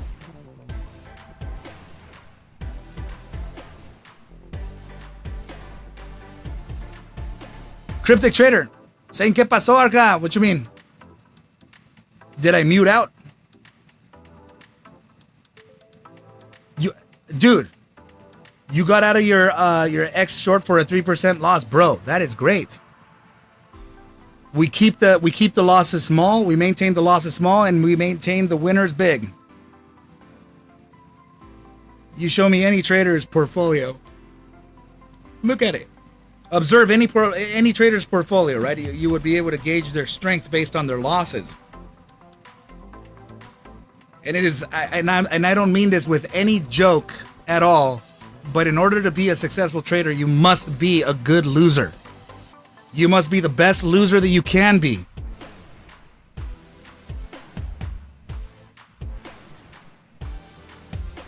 Off-Grid Gorilla saying, Viri, we may be seeing some insider buying into the market. If so, once announced, it will push it more, in my opinion.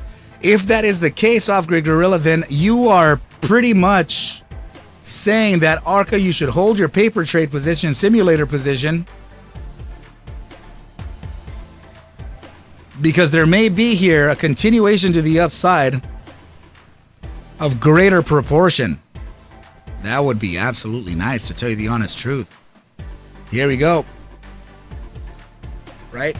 Reaccumulation zone IONQ, that was a couple hours ago, right around 1495 to 1472. I need you to be very careful with this, though, because there could be an immediate short-term resistance via the RSI SMA 14. Could be at the space between, I'll give you a range right now. So let's see. Actually, it would be to the upper candle. Yeah, I would say right about here. IONQ 1551 to the range of about, let's see, 1564.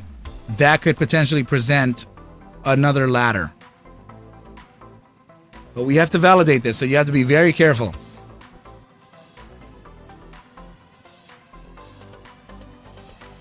Yeah, Cryptic Trader saying gotta learn to lose. Totally agreed. Looks almost like an inverse head and shoulders on your screen, IONQ. I know.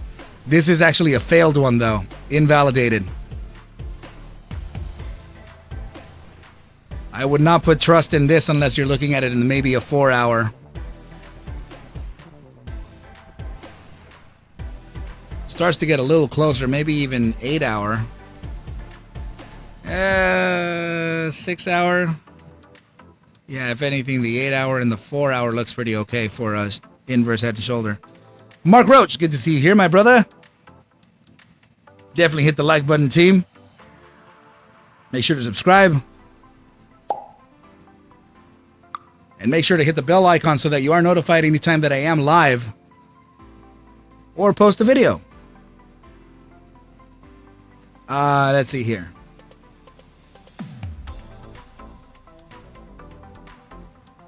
AIXI.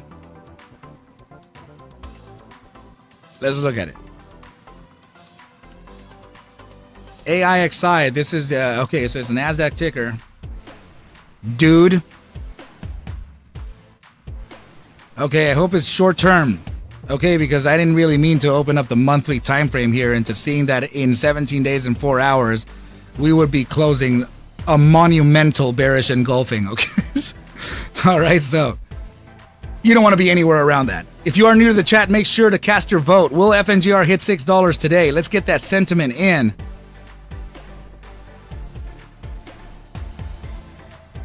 Oh, man. That's a little scary, but let me look at the daily time frame. Let me actually see this. Oh, nice.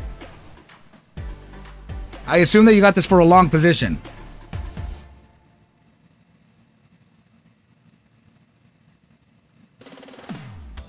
J-Pong, everything will be cool.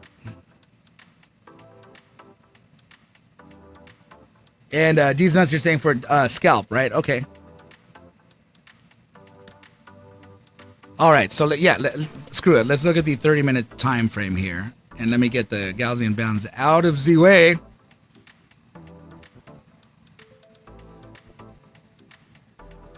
Let's see. 30-minute immediate short-term resistance coming up or already there. There could be a little bit of a upside being looked at here on the 30-minute. Let's see the 15. 15 showing that same little curvature too in the 5-minute with an upside as well. Yeah, so I mean, we would need extreme strength here in order for us to continue on to the upside. I do have to tell you that.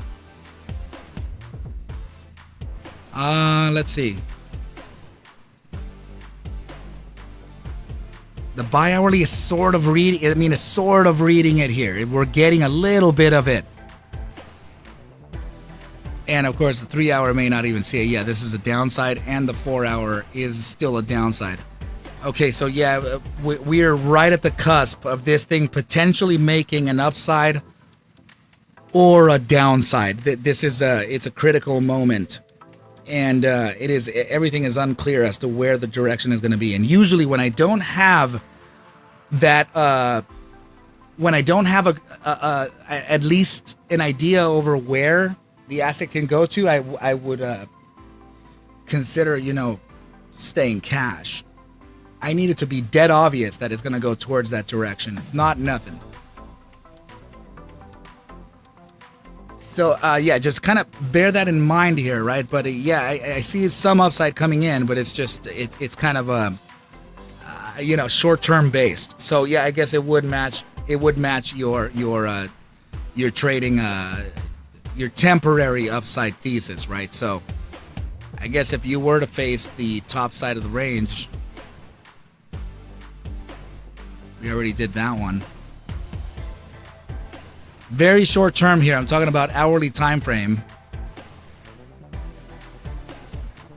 We'll do it here.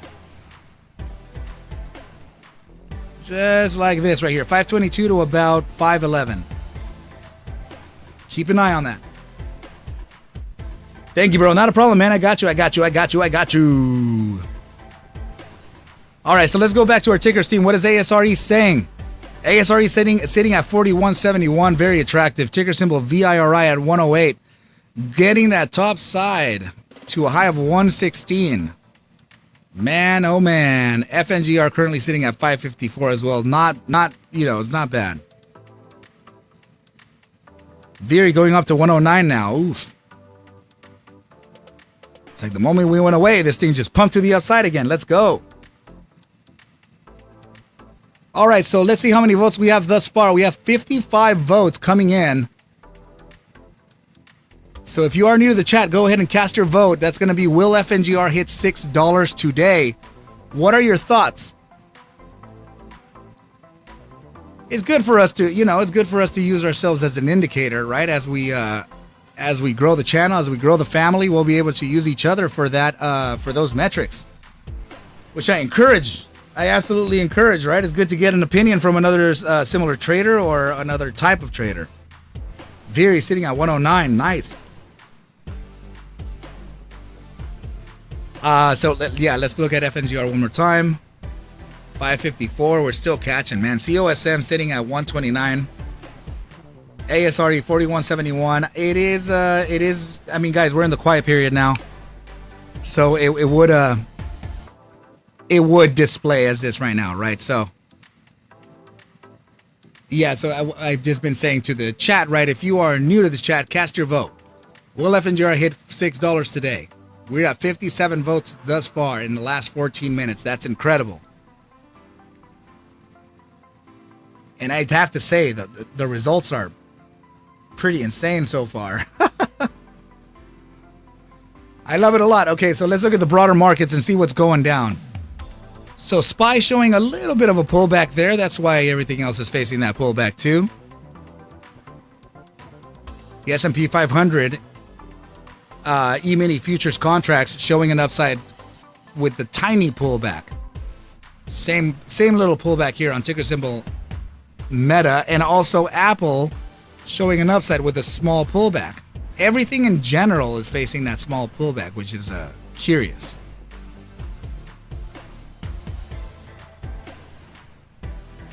But you know how it goes, team. You know how it goes. So make sure to hit that like button. Make sure to subscribe to the channel. Hit the bell notification so that you are aware whenever I am live or post a video. All right, so yeah, I think the broader markets overall look pretty strong, and I do suspect them helping out the price action in a lot of tickers here.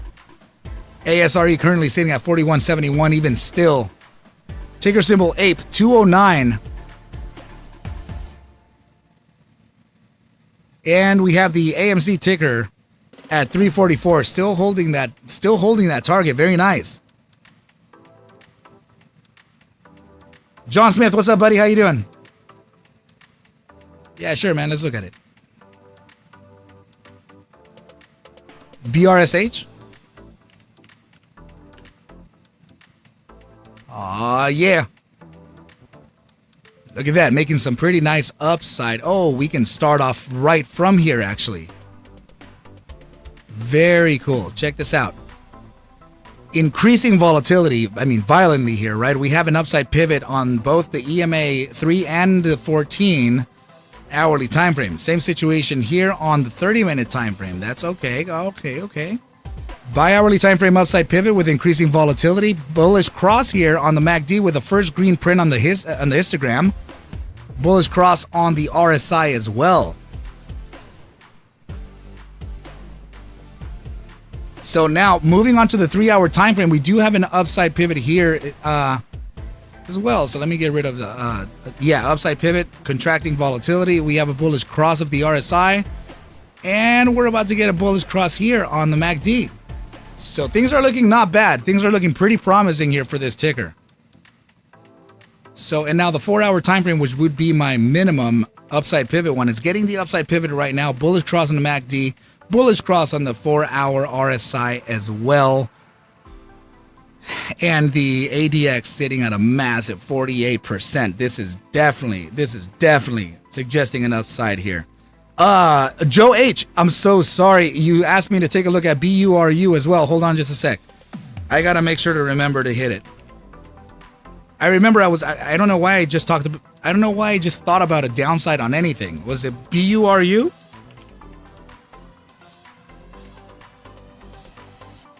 I'm pretty sure it was. So yeah, let me leave it here in the back burner. I'm gonna do it right after this one.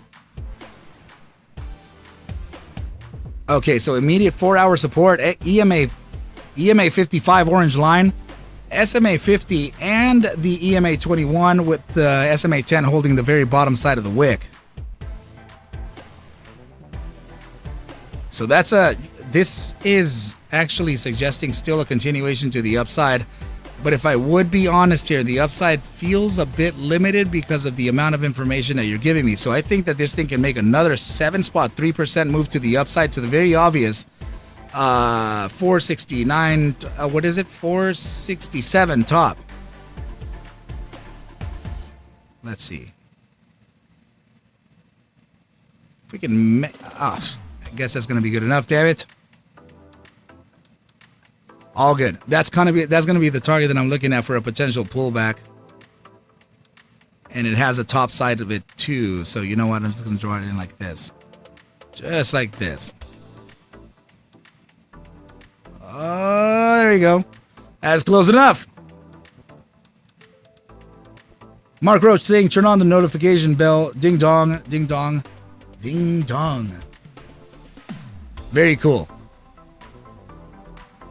I love it, man. I think it's doing okay. Oh, you know what? I'm not sure if I actually did I look at it or no.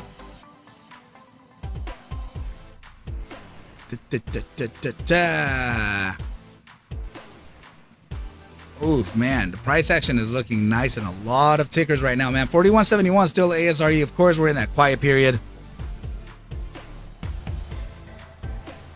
My goodness, man. Northwest ASRE, what's the buying price? I feel ASRE is going to pull back to 36. 36? So ASRE, I don't know if you've been watching the price action, but today it pulled back. It pulled back today to 35.10. That was the entry signal that I gave today. So if you are along the ticker from that target, congratulations to you. You are now, let's see, about 18, almost 19% up on the day. Very, very nice. Right now, I am not looking at buying. I'm in fact looking at selling. I already told Cryptic that I'm like heavily debating on getting rid of position here. You know what I mean? You know what I mean, Jelly Bean? Everything is looking pretty good, team. So let's go ahead and take a look at FNGR. Where is it currently sitting? 555. LGR looking okay or what? Nice, but hold on. We need to take a look at BURU. Joe H, you still in the chat? Let me know that you're still in the chat, my brother. So that I can move along with showing you some analysis here for ticker symbol BURU.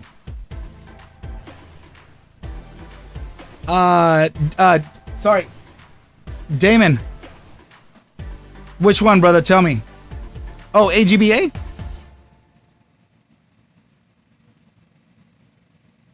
Okay, so yeah, the AGBA. All right. So BURU, let me get this one first. AGBA is next.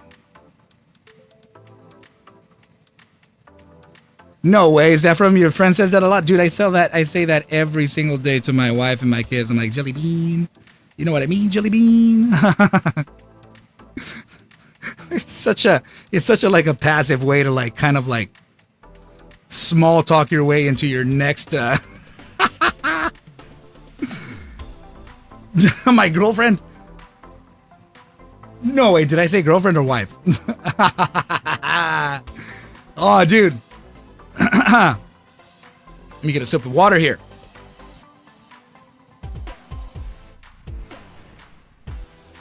Okay. So, yeah, BURU, we have these ladders here. So 1, 2, 3, 4, and 5. Oh, your girlfriend. She says, you know what I mean, Jelly Bean? Dude, I'm sorry. I didn't know that you were dating. Hell yeah, man. Doom. All right, so we are looking at BURU with a potential upside here. What I'm looking at here on the hourly time frame is pretty powerful, but I want to make sure that we can validate this as a continuation to the upside. We have the EMA3 and the SMA14 pivoted toward the upside in the stochastic momentum oscillator. But if I were to be very honest here, it looks like we're also actually no, I thought it was going to be bearish, but no, we're about to make a bullish cross on the MACD hourly time frame. Bullish cross on the RSI as well, looking very positive. Bi-hourly time frame is already reading that potential upside too. So if we are going to continue to the upside, I would prefer. I mean, the obvious answer would be here at 57.37. So let me just give you a range though, right? Because the SMA 10 is located there. But also the bottom side of this range is also located there. So 56.29 to 57.41 could be an area for a pullback or temporary pullback, right? So if we get that pullback, we validate the current highs of about 55.63,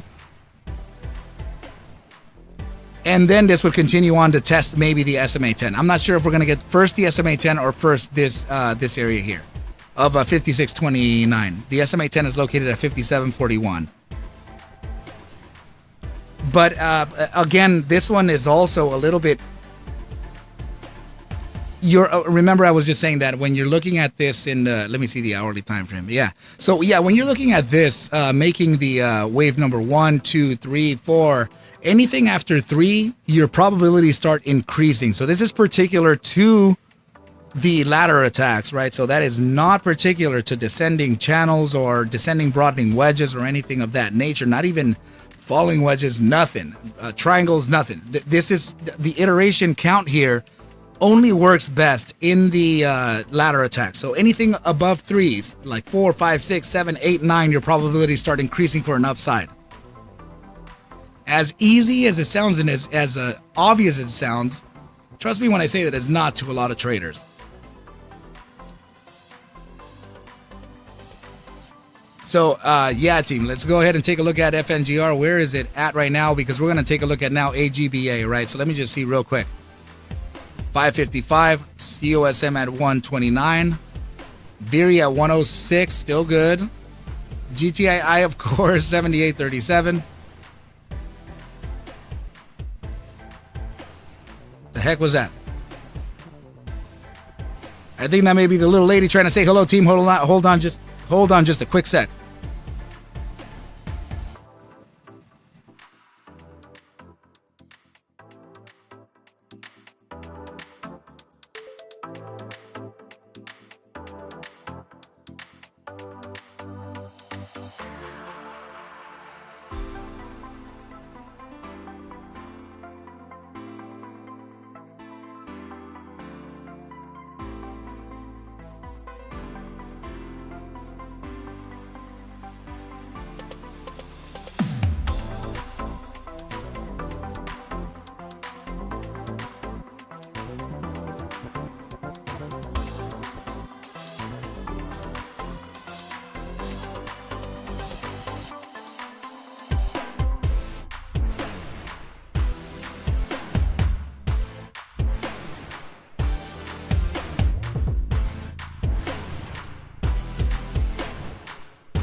I'm back with a vengeance. I'm back.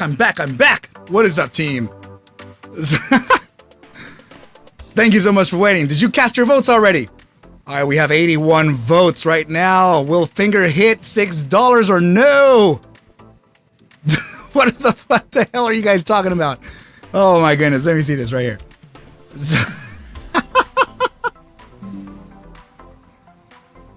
What the heck?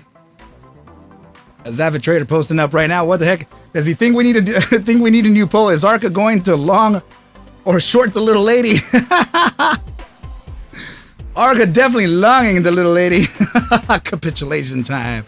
I guess that's the benefit of, Zephyr says, I guess that's the benefit of her working from home today. Oh my goodness. Dude, I had to introduce her to her computer.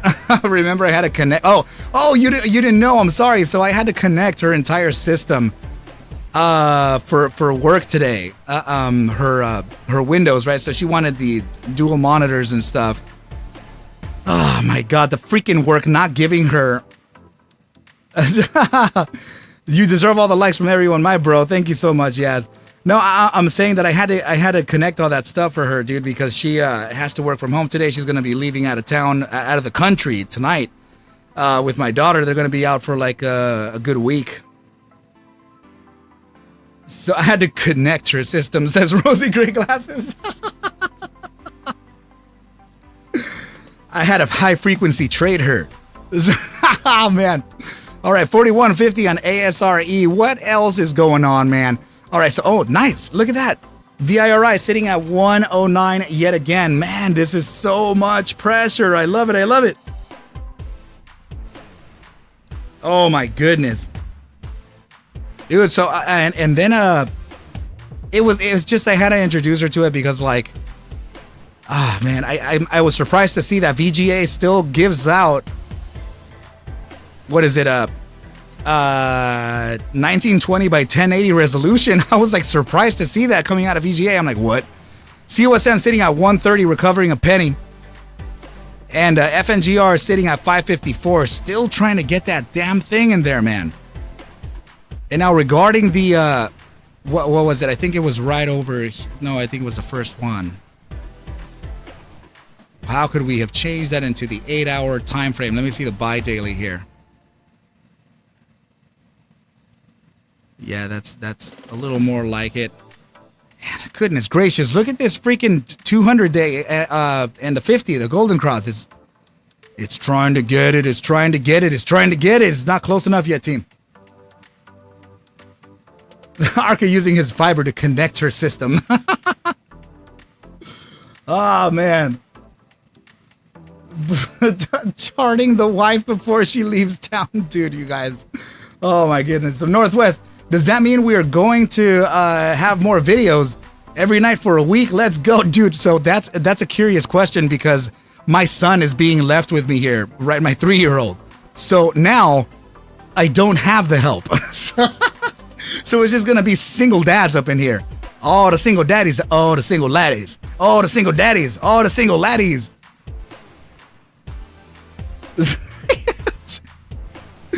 Oh man, you see a bullish engulfing? I do too, bro. 3 hours and 25 minutes to close this bullish engulfing. Yeah, that's what I was talking about earlier.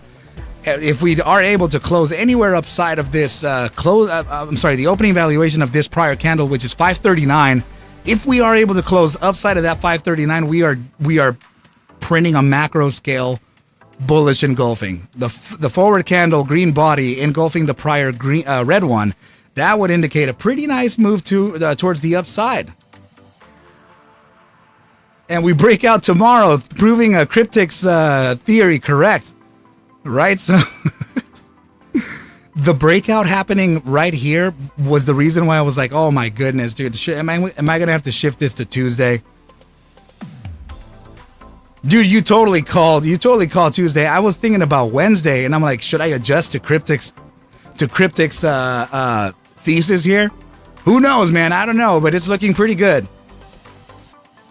So AGBA, let's get down and dirty on it this time around. Sorry, team, the little wife had to come in here and say what's up.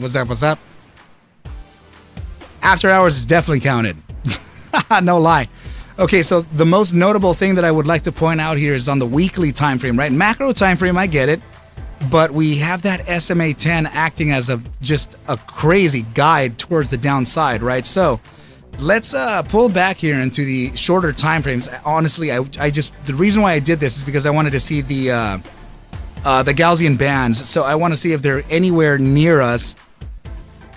We have to just look at every time frame in reality, right? So AGBA making a crazy gap up today, right? So we opened at about 117. What was that? Yeah, opening at 117. Short-term upside to around 120 before facing a capitulation. What do you know? So lockup saying no $6 on finger. Pump up the volume on finger. Let's go. So Jupiter saying sounds good to me. Thanks, Arca. Not a problem, my brother. I got you. And then tomorrow we ride at dawn. I think that was the creative investor. He used to say that, right? So yeah. Anyway, team. So let me pull up a different time frame Gaussian band. I want to see if we can get the deepest edge here. The 8-hour time frame would be the smallest time frame I would honestly consider, but. Yeah, I guess the sweet spot would land between, I would say actually just the daily. We're failing on the daily, the EMA 21 and the SMA 10 that could technically lead for it could technically lead to a downside continuation here, but I want to absolutely have that thesis kind of validated, because if you can see here, we're diminishing bear pressure on the MACD, right? We're indicating that we could potentially make a bullish cross. The RSI already made that bullish cross upside of the SMA 14, represented by that pink line. And as you can see here, the daily volatility versus momentum, we have an upside pivot on daily with an upside on the volatility, suggesting expansion, suggesting more shares traded. Right, so let's jump into the immediate short term to see if we can just get a thesis out of this thing. So we have consolidation on the 30-minute. Let's look at 15-minute. I would arguably say consolidation there too. So if this is the case, then the 5-minute is showing the downside. Oh, it's 5 minutes though, so that downside is very limited, and it's very limited, and there's no guarantee that I can actually reach that, but that would be to try to get some longs interest, right down here. 97.50 to 98.22 is essentially what I'm looking at here. Let me get rid of the Gaussian bands here. Let me minimize this too. If you are new to the chat, make sure to cast your votes in. Will FNGR hit $6 today or no? 5-minute EMA 21 resistance. SMA 10 has been converted into resistance too. The downside is likely to this target here. Let's see.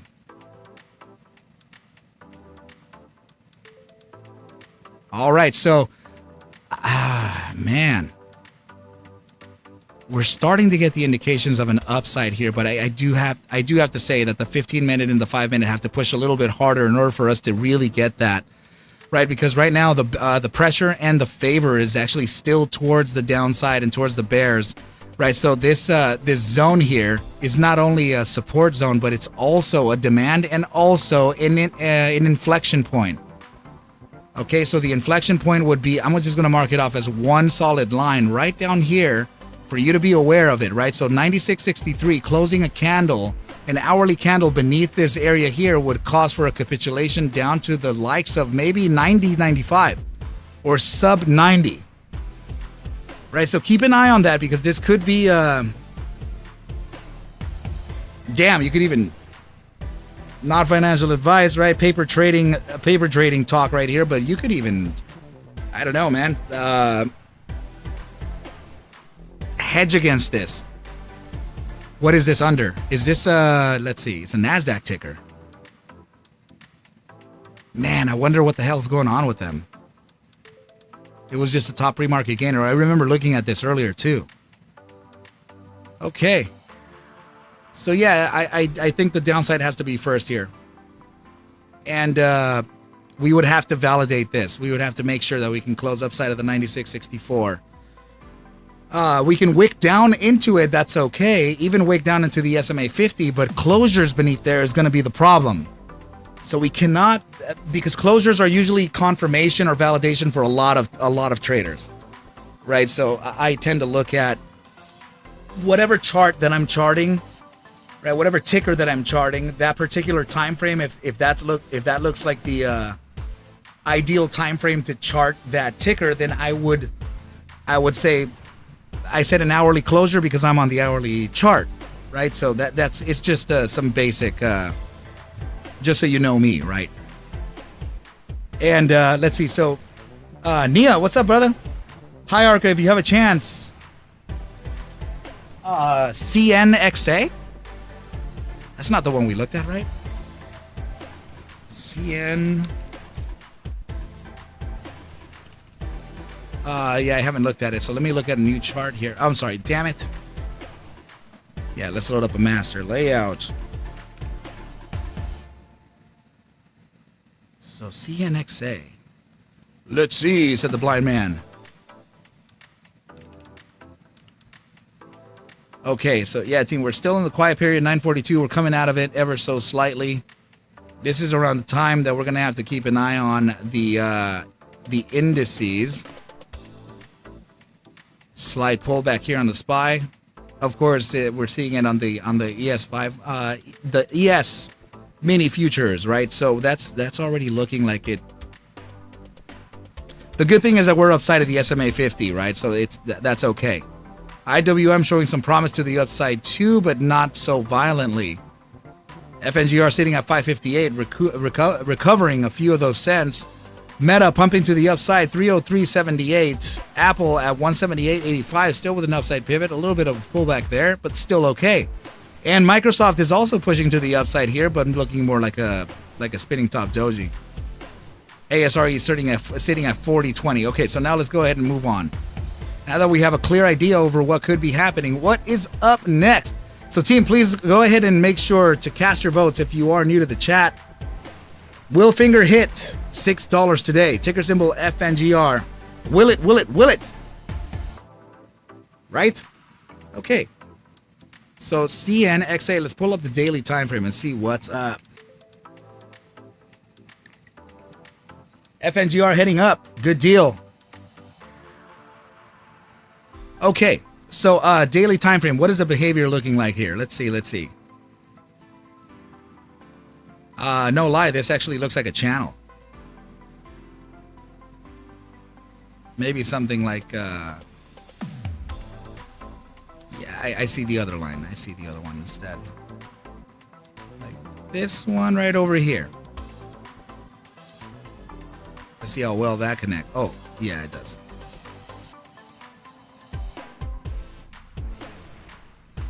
Yeah, that looks pretty good. And I think that we would actually have to switch this to maybe a 3-day. Yeah, maybe around here. Yeah, that's looking a little better. Man, this is a dangerous ticker to trade though. And the reason I'm saying this is because you can see all these wicks to the upside. Those are all liquidity traps. So freaking many of them. And it's recent. It's only been over the last year. Let me see. Yeah. October 2022 is when all this crap started. All these games. So this company or whoever market maker, they clearly changed the strategy here, or the trading style. So if this is the bottom here, then we could be facing an upside, right? Well, in technical terms, yes, but this is also the 3-day time frame, which we could experience some ebb and flow, right? So some things may appear, I don't know, but let's look at this. Let's see. I think it's safe enough for us to bet now on the 30 minutes short term. Downside pivots. This may allow the bulls to enter. Not bad. Decreasing volatility and downside pivots on both MACD and the RSI too. So let's see.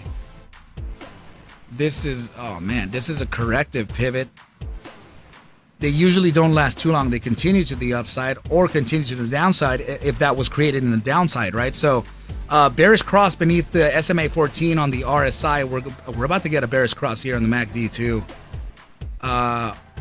So if that's the case, we are looking for some downside targets right now. Let's see. Oh, there it is. Okay, the 4-hour time frame showing us that we have the support right there. So that would mean that we have to put a discretion in here. We have to really see what the probabilities are. And if this is the 4-hour, I honestly think that it could be this right here at the SMA 50 1225. 1275 is the current valuation, right? So that's kind of tiny. Yeah, that's looking like another like 4% down. I guess it's okay. I mean, 4 hours for this type of pressure to the downside is not the best thing here, but it is good because it is showing that there could be potentially a support bounce from that SMA 14 to the upside. So let's see if the 6 hour shows. Yeah, 6 hours, same situation there. The 8 hour. Okay, in this case, you see how the 8 hour still pitched to the downside. In this case, the 8 hour may bounce from the gravitational zone and then make an upside. So your gravitational zones, right? Let's just go ahead and touch bases on that, because I know there's a lot of people who don't really understand what I mean when I say gravitational zones. So any border area, right? So for example, here we have about 52%, 2%, right? And then down here below the next area, is that done right? Let's go 48. I'm trying to get it closer. There we go. There we go.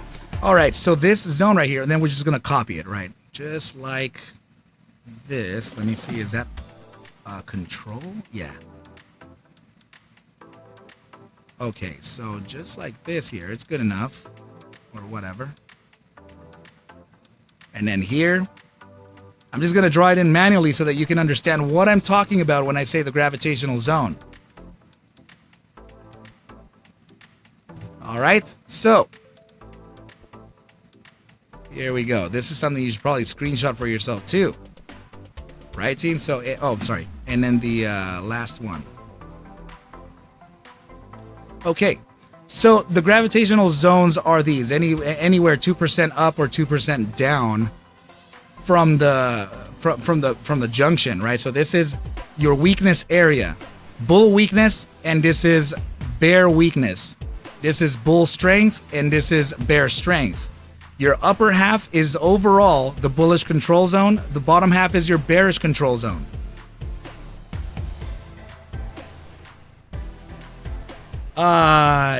What do you mean, to hit it again at 590? 561 FNGR. High of 564. Nice. We're recovering. Looking very good. Okay, so yeah, team. So that's essentially what I'm looking at here for the gravitational zones. So in this case here, when we have a downside pivot and we're within this gravitation here, it'll likely pull us back down to find gravity with the SMA 14 located right down here, right? So that's what I mean. So now if you were coming up like this, right? You hit this gravitational zone here. It's likely that you can get pulled up even more. And in this opposing side, you would face a downside. Right? So that's how the gravitational zones work on the RSI. So just in case you guys are curious about it, I hope that this helped out. Okay? You know what? I'm going to be honest too though. I think I'm going to be making, aside from the ARQ algos, I will be making an update here from the regular indicators so that you know my lingo. Right, so AGBA 101, BURU currently sitting at 565, and then also, I'm sorry, you asked me for, what the heck was it? soon. FNGR back to 560. I know. Yes. 569. FNGR really wants it, man. Jupiter, lingo bingo, baby. That's right. Oh man, this is good stuff. It's really trying to break out. Damn. Good times, good times. I love it.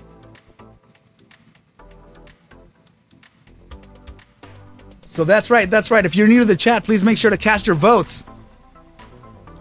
Is FNGR going to hit $6 today? We're trying to see if we can all kind of gauge ourselves as a overall indicator. If we do that, we'll be able to kind of forward look. Statistically speaking, 140 iterations would mark habit, right? So if we can mark habit at around that area, sure. Right? We're already at let's see, around 95 votes, so it's looking good. So go ahead and cast your honest opinion over whether you believe FNGR will hit $6 today or not. No fault in guessing yes or no, right? We just want to make sure that we can have an accurate read for a potential indicator, right? We ourselves are going to be used as an indicator, so go ahead and cast your vote for if Finger is going to hit $6 today. We're approaching 10 a.m. Pacific time, team. It's looking okay. And this is likely why we're starting to get the shift.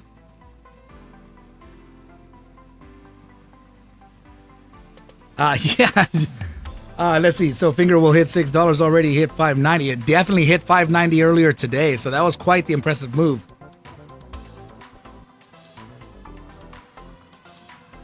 You know what I mean? You know what I mean, Jelly Bean? Okay, so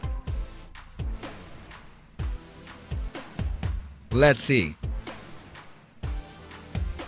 Yeah, man, this is it's suggesting a temporary downside here, and if I were to be very discreet,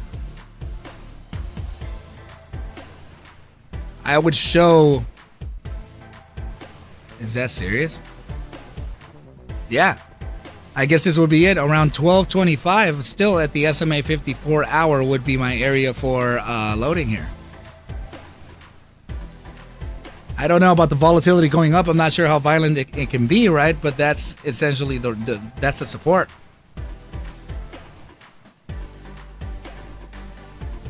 So soon we let's see. What are you saying? Soon we will see the effect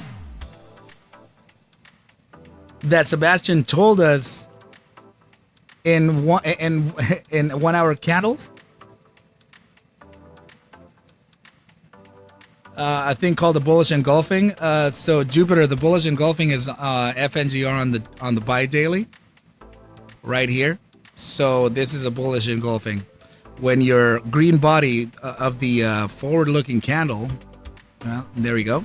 The green body of the forward candle engulfs the prior red one, right? So that's essentially how this thing works.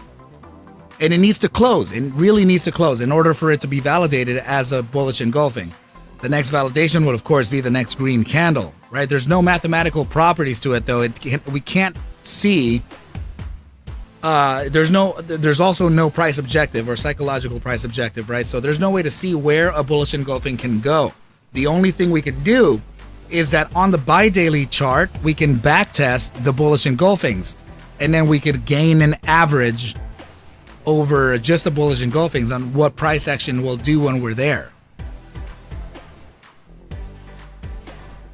You know, so it's just marking off iteration. It literally is just, I backtest anything, man. For real. But look at it. We're getting very close to that golden cross on the buy daily, looking very good.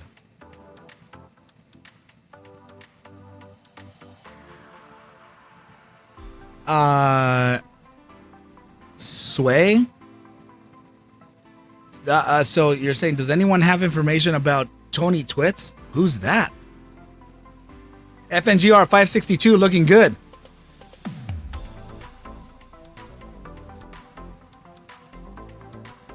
Yeah, see, CNXA. I'm definitely thinking we could come back down here to the SMA 50. I would watch out.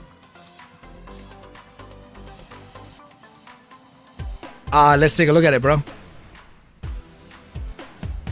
ACB. Ooh-ba-doo-boo. Boom. Okay, let's see the daily. Yeah, nice. 54.06 currently. It dropped. Wow. It dropped to 51 before an immediate recovery. Sometimes that can be considered some type of a shakeout.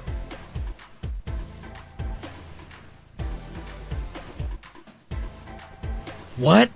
So he was an influencer and passed suddenly? What the hell? That really sucks. Wow, man.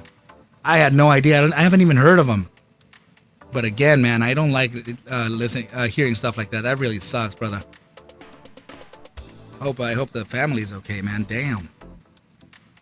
So, you believe it was English? So he was super smart and he was using the MMTLP community? Dude, what? So it's unconfirmed that he passed away? We don't know that he passed away, and he was in he in those space calls in the space calls in Twitter?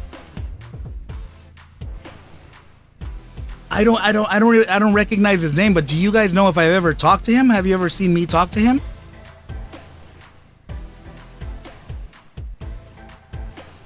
Because I genuinely don't remember him, but dude, how sad. Holy crap, dude, the family, bro. How old was he? Oh yeah, does anyone know what age he was? That is just absolutely dreadful, man. Wow. Holy crap, why are we talking about so many deaths? That sucks. Joel, it's the guy Tony Stocktwits or Tony Twits? What? He was only 45 years old? Way too young. Way too young. Bro, Joel, where's your entry on that? That is insane. I just keep on seeing you blasting off into space over there all by yourself.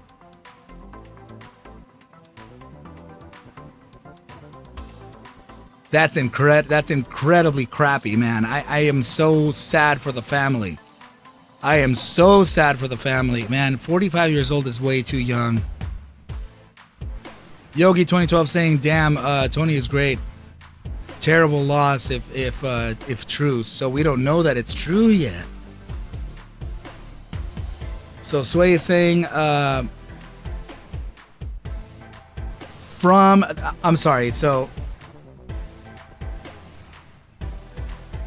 one of Tony Twit's close friends of 10 years is who announces Tony's passing. Very sad. Thoughts and prayers to his family. I will miss your high. Oh, dude, that's nice. That's nice, brother. Tony and Bird Pigeon lady were they were very close.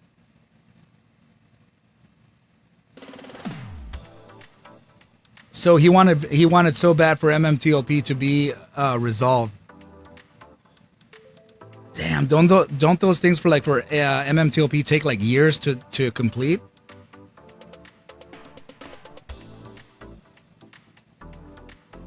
So Jonna saying Broken Arrow just came into space and said it.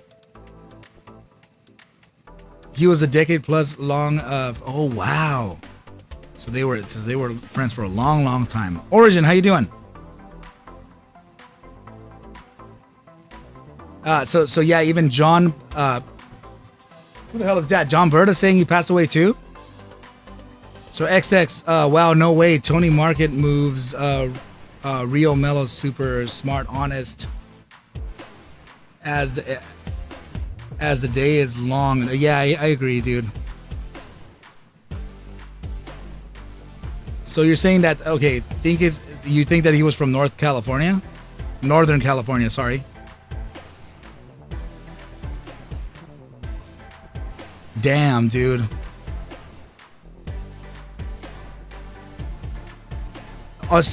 Dude, bro, XX saying Arca is the smartest, most honest dude. Bro, thank you so much, man. I really do try. And I really meant well with VIRI, right? So, which, by the way, let's just give it a quick look before we see ACB. Damn, 107. Guys, we are looking good. Yeah,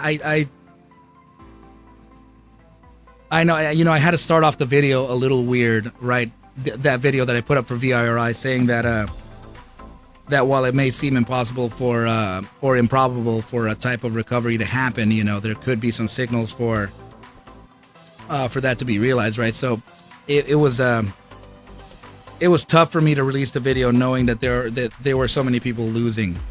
Like I'm talking about, some people lost a great deal of money on that. That is not good. You know what I mean? So I just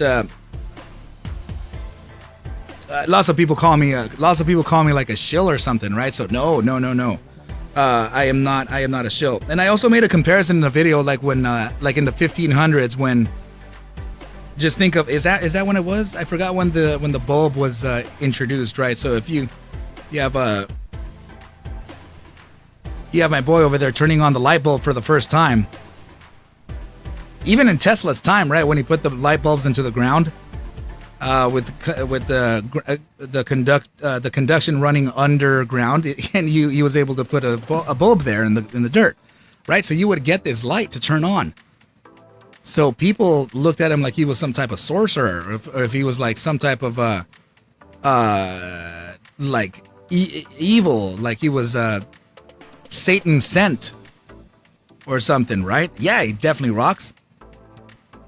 So, and then he couldn't explain to people that it was just mathematics and science, right? It's just that's what this earth is displaying for us. Like that's what we have in our grasp, right? So that's what I feel like people can't understand when it comes to like statistical metrics and stuff. They see it as like, damn, like you're saying that we're going there, like, oh, here you go with a crystal ball again. Like, no, it's not a crystal ball, it's mathematics.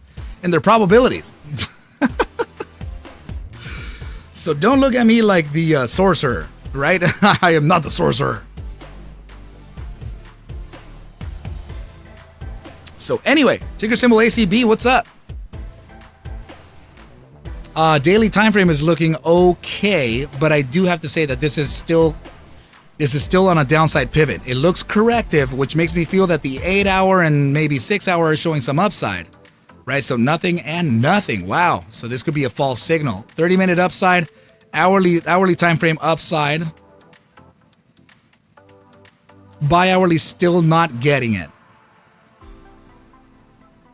Yeah, the 4-hour. Oh, yeah, everything is still kind of pivoted towards the downside. 8-hour immediate short-term resistance here.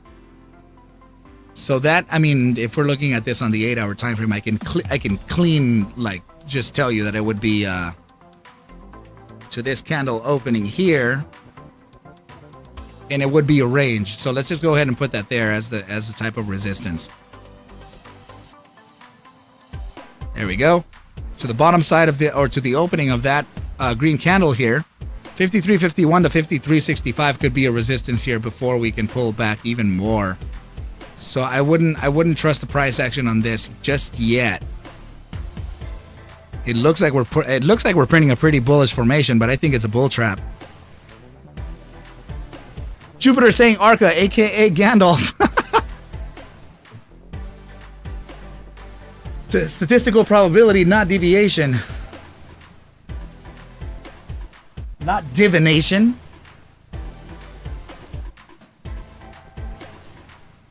My goodness, man. Definitely not any type of certainty. Nah, endless rock. Dude, yes. So Veri has had 5 support bounces from that 107. I like it. We're knocking at the door there, bro. We're definitely knocking there. Okay, so Yeah, as far as ACB, I do believe that this thing can pull back into this area here. If we do get a failure of this support, then there could be a continuation to the downside to face another area of relevant support, right? So I want to just make sure that we can get it tight. It would actually be right here. Yeah, man, is that too low? Yeah, it is. Let me see. Yeah. That'd be kind of a shame to favor only. Oh no, yeah, I have to do it. 52.91 to 53.17 would be the secondary demand zone for this. Okay, keep an eye on that. Keep an eye. All right, and I'm saying that there is a pullback coming in because of literally the 8-hour time frame is showing a resistance here from the SMA 14, potential pullback there, downside pivot on stochastic momentum, and decreasing volatility as well. So yeah, it's pretty much indicative of a downturn here. Okay, so just yeah, keep an eye on that stuff there.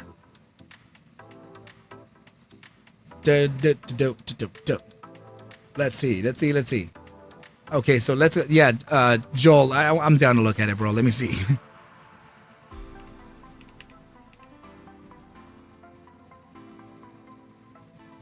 Is this what you were looking at?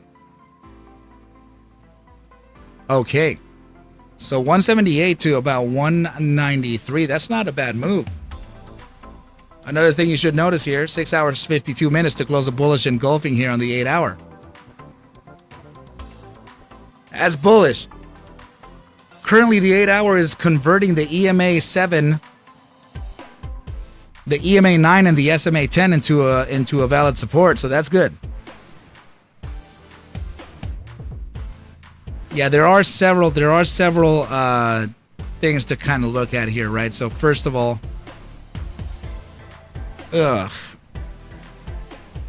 that's a lot of wicks to the top side. It's only validating a potential resistance, right? So yeah, I would say let me bring it just ever so slightly to the downside right here. Yeah, that would be it right there. So I'm gonna go ahead and draw it in just like that right here to about let's say about 202. Right, so that could be that resistance there coming up, and it's kind of a distance away. I'm not gonna lie. So I mean, and we're already at 10:08 and recovering within this and making an upside. It's likely because the algo's shifted. Right, 8-hour time frame RSI pivoted towards the upside still.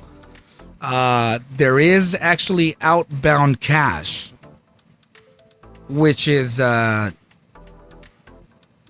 indicative of less buying, right? So yeah, this could be facing a downside soon. So Sway, you were talking about Tony Twits. His mind was incredible. I believe it, bro. I believe it.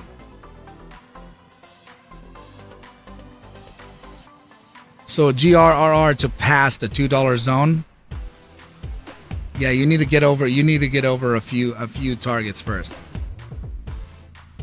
Particularly 233. Sorry, not first. $2 zone seems very probable. Oh yeah, absolutely. The $2 zone does have a massive amount of confluence. As far as entry, right, or a resistance level. Yeah, brother. So yeah, just wait for this here because there could be a pullback coming in, but this is probably headed towards the upside. It still looks nice. All right, so yeah, bro, let's look at it real quick.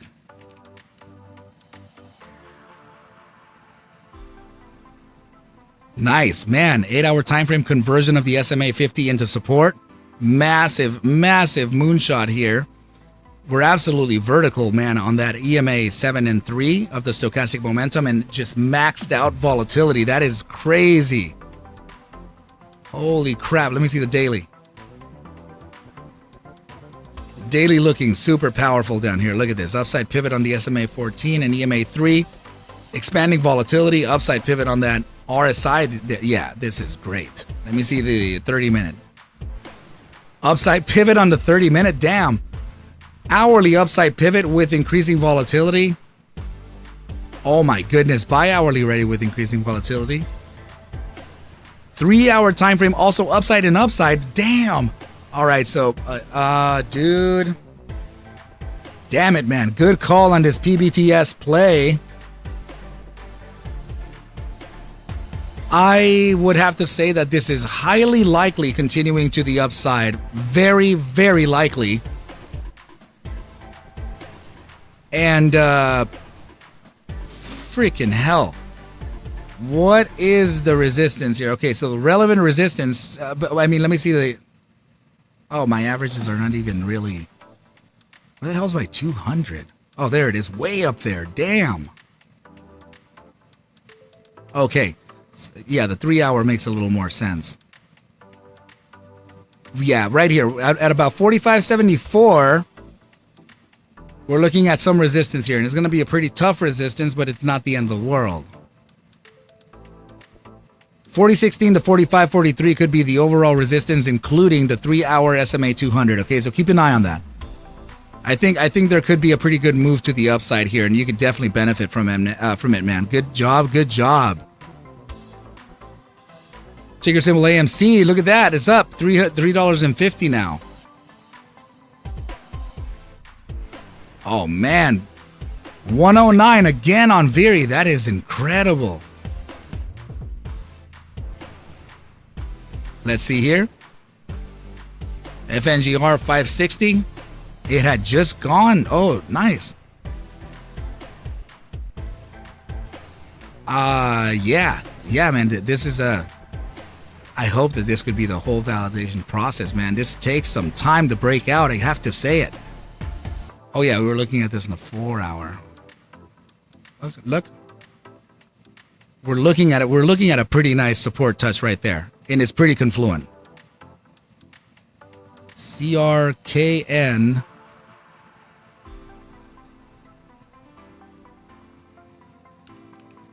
Yeah, sure. Let's look at it.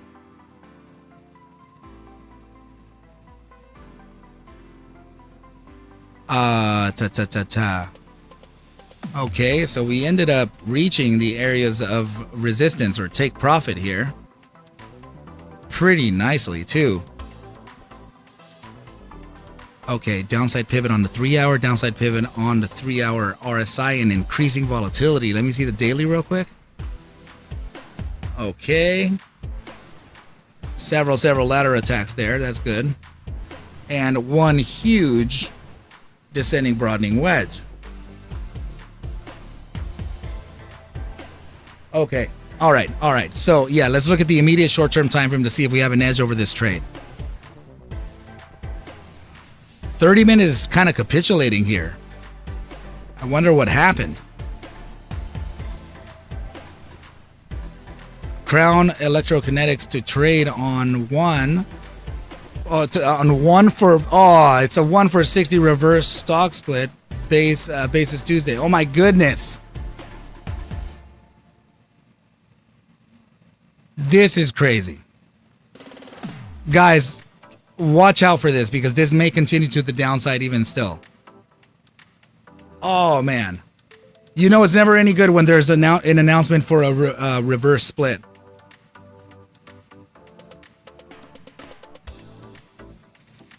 All right, so if that's the case, then we have to kind of evaluate this very carefully. Because we don't have any prior price action, right? Historically speaking, we've never been down here. Yeah, never. Except one time. Okay, so let's take an inverse fib from the top side of the range.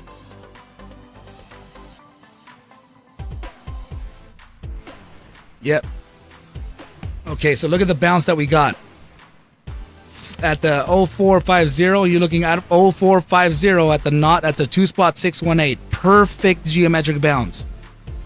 This does not mean that it's over, however, okay? It's just showing you that it is relevant and using geometrics for a potential drop.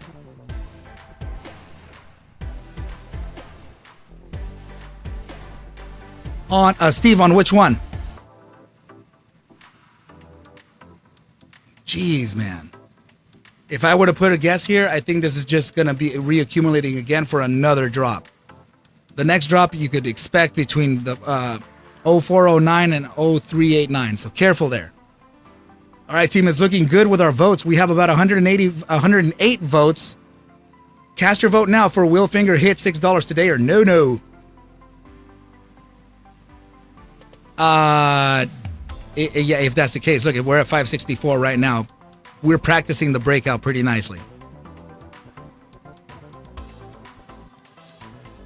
But yeah, I don't know if that's going to be enough, right? But to tell you the truth, it would be in the Bulls' court to take this to the upside or not. It really just, you know how it goes, man. Yeah, this is looking pretty good though. Let's look at GTII making its downside, man, rejected again from that 80-cent top. ASRE 4040, ticker symbol VIRI, still holding the 109. And oh, nice. COSM made a little bit of a higher tick to the upside to 134. It's looking pretty good. Yeah, man. Yeah. Okay. I like it, team. I like it so much.